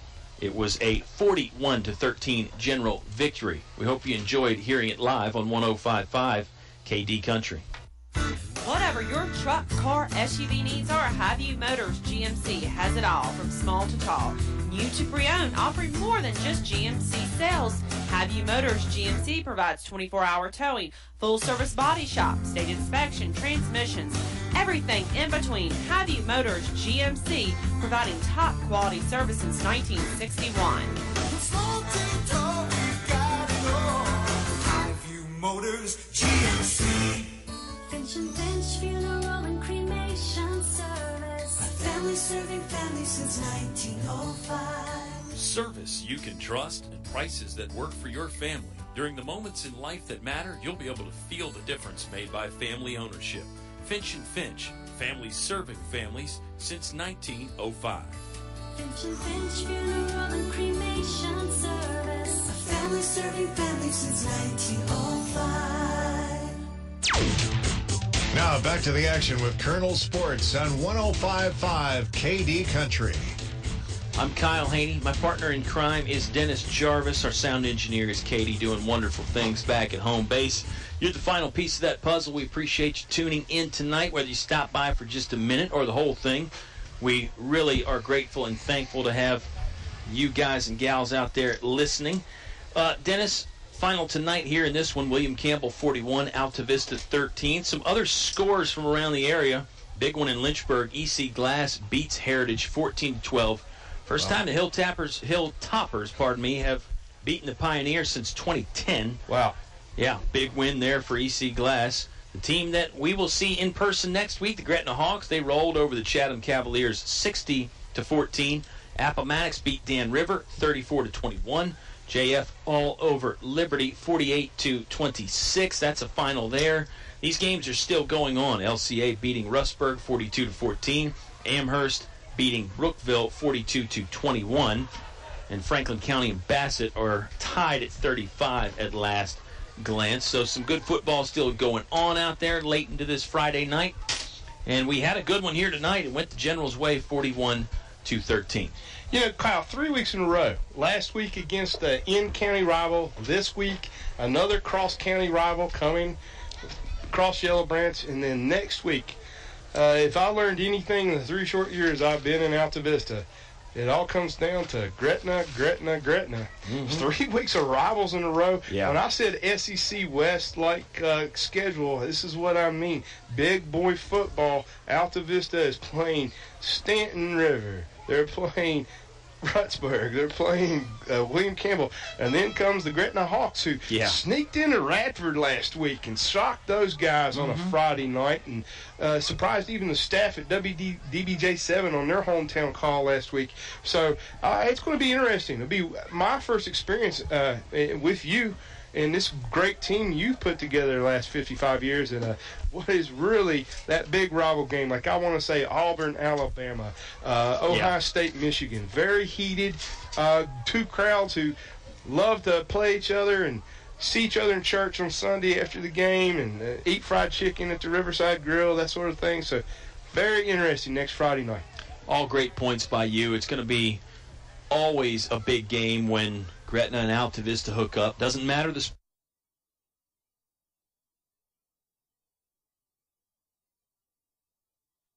sport. Next week will be no exception. And guess what? The Altavista Colonels, back-to-back weeks facing an undefeated ball club. Gretna is undefeated on the season. William Campbell still undefeated after the victory tonight, 41-13. Wow, this has been a lot of fun. It's got to end at some point, and we'll do our players of the game to start wrapping things up. This is going to be fairly easy, I think, for Dennis and I on the William Campbell side. No disrespect to what a lot of their great players did. I mean, heck, Tyler easily caught his 5th and 6th touchdown passes of the year, but the guy that threw it to him is my player of the game pick, Josh Rosser. 3 passing touchdowns, 1 rushing touchdown. The leadership, as you pointed out, he had an interception on defense, too. I mean, Josh Rosser does it all. He's got to be my pick for player of the game for William Campbell. Well, let's see. You said it. Tyler Easley, Andre Reed, that sophomore phenom, Jordan Young. But I got to concur with you. I read about him. He impressed me. He's the most impressive player, even more so than Grayson Overstreet or any other player that we have seen. This Josh Rosser is a real deal. Well said. On the other side for the Altavista Colonels, there's some different ways you could go with this here. You and I were talking a bit in the commercial break. I'm going to go with number 6, Shaheem Pennell. He had the long touchdown run. That was a 65-yarder that gave the Colonels some late life there. Scored that with about 9 minutes to go in the football game. That was big. He had an interception on defense, laid some hard hits. I think Shaheem Pennell, very deserving of the player of the game pick tonight, but feel free to go in different directions. We were talking about that. You've got Grayson Gilbert, Mr. Adams, Mr. Call, Aaron Close. Offensive line I called all night, but I'm going to have to agree with you. Shaheem was Mr. Everything. On kickoffs, he was running the ball. He caught an interception. He's just one of those young men that doesn't give up. But our coaching staff I give a shout out to, but I concur with you. Shaheem is my pick of the game for us. And just for good measure, Pennell had some very good punts in there today as well. He's been doing the punting duties last 3 or 4 games for the Altavista Colonels. Well, it's going to wrap it up for us. William Campbell, a victory here tonight, 41-13. Our game is made possible by the Moose Family Center on Lynch Mill Road in Altavista. D.L. Bryant Heating and Cooling. Call Donnie at 841-1580. Highview Motors, GMC, from small to tall. Highview has it all. Fellers Chevrolet, now offering a 10-year, 100,000-mile powertrain warranty. The First National Bank, helping you bring home more bacon. English's, your complete home center, now offering a complete line of Carhartt clothing for men. Once again, I'll point out our live broadcast from English's Open House. It's next Saturday. A lot of great sales on Carhartt gear, Ariat boots, and a bunch of their other lines as well. Napa Auto Parts in Altavista. Find your Napa know-how on Main Street. El Cazador, Altavista's original Mexican restaurant. English Construction, wishing our high school athletes an exciting and injury-free game. Tyree Little's Heating and Cooling, keeping you cool in the summer, warm in the winter, comfortable in between. PCM Industrial Services, now with mobile welding and repair service. The Altavista Office of Economic Development. Come find one of a kind in Altavista. And Finch & Finch Funeral and Cremation Service, a family serving families since 1905. For Dennis Jarvis, for our sound engineer Katie, for Mike Sharness, who joined us in the pregame show, we're so glad that you stopped by on this Friday night. It was a William Campbell win, 41-13 over the Altavista Colonels. We'll talk to you next week from Gretna. Pregame show starts at 6:30. The Colonels taking on the Hawks in the old rivalry game. You can hear it live on 105.5 KD Country.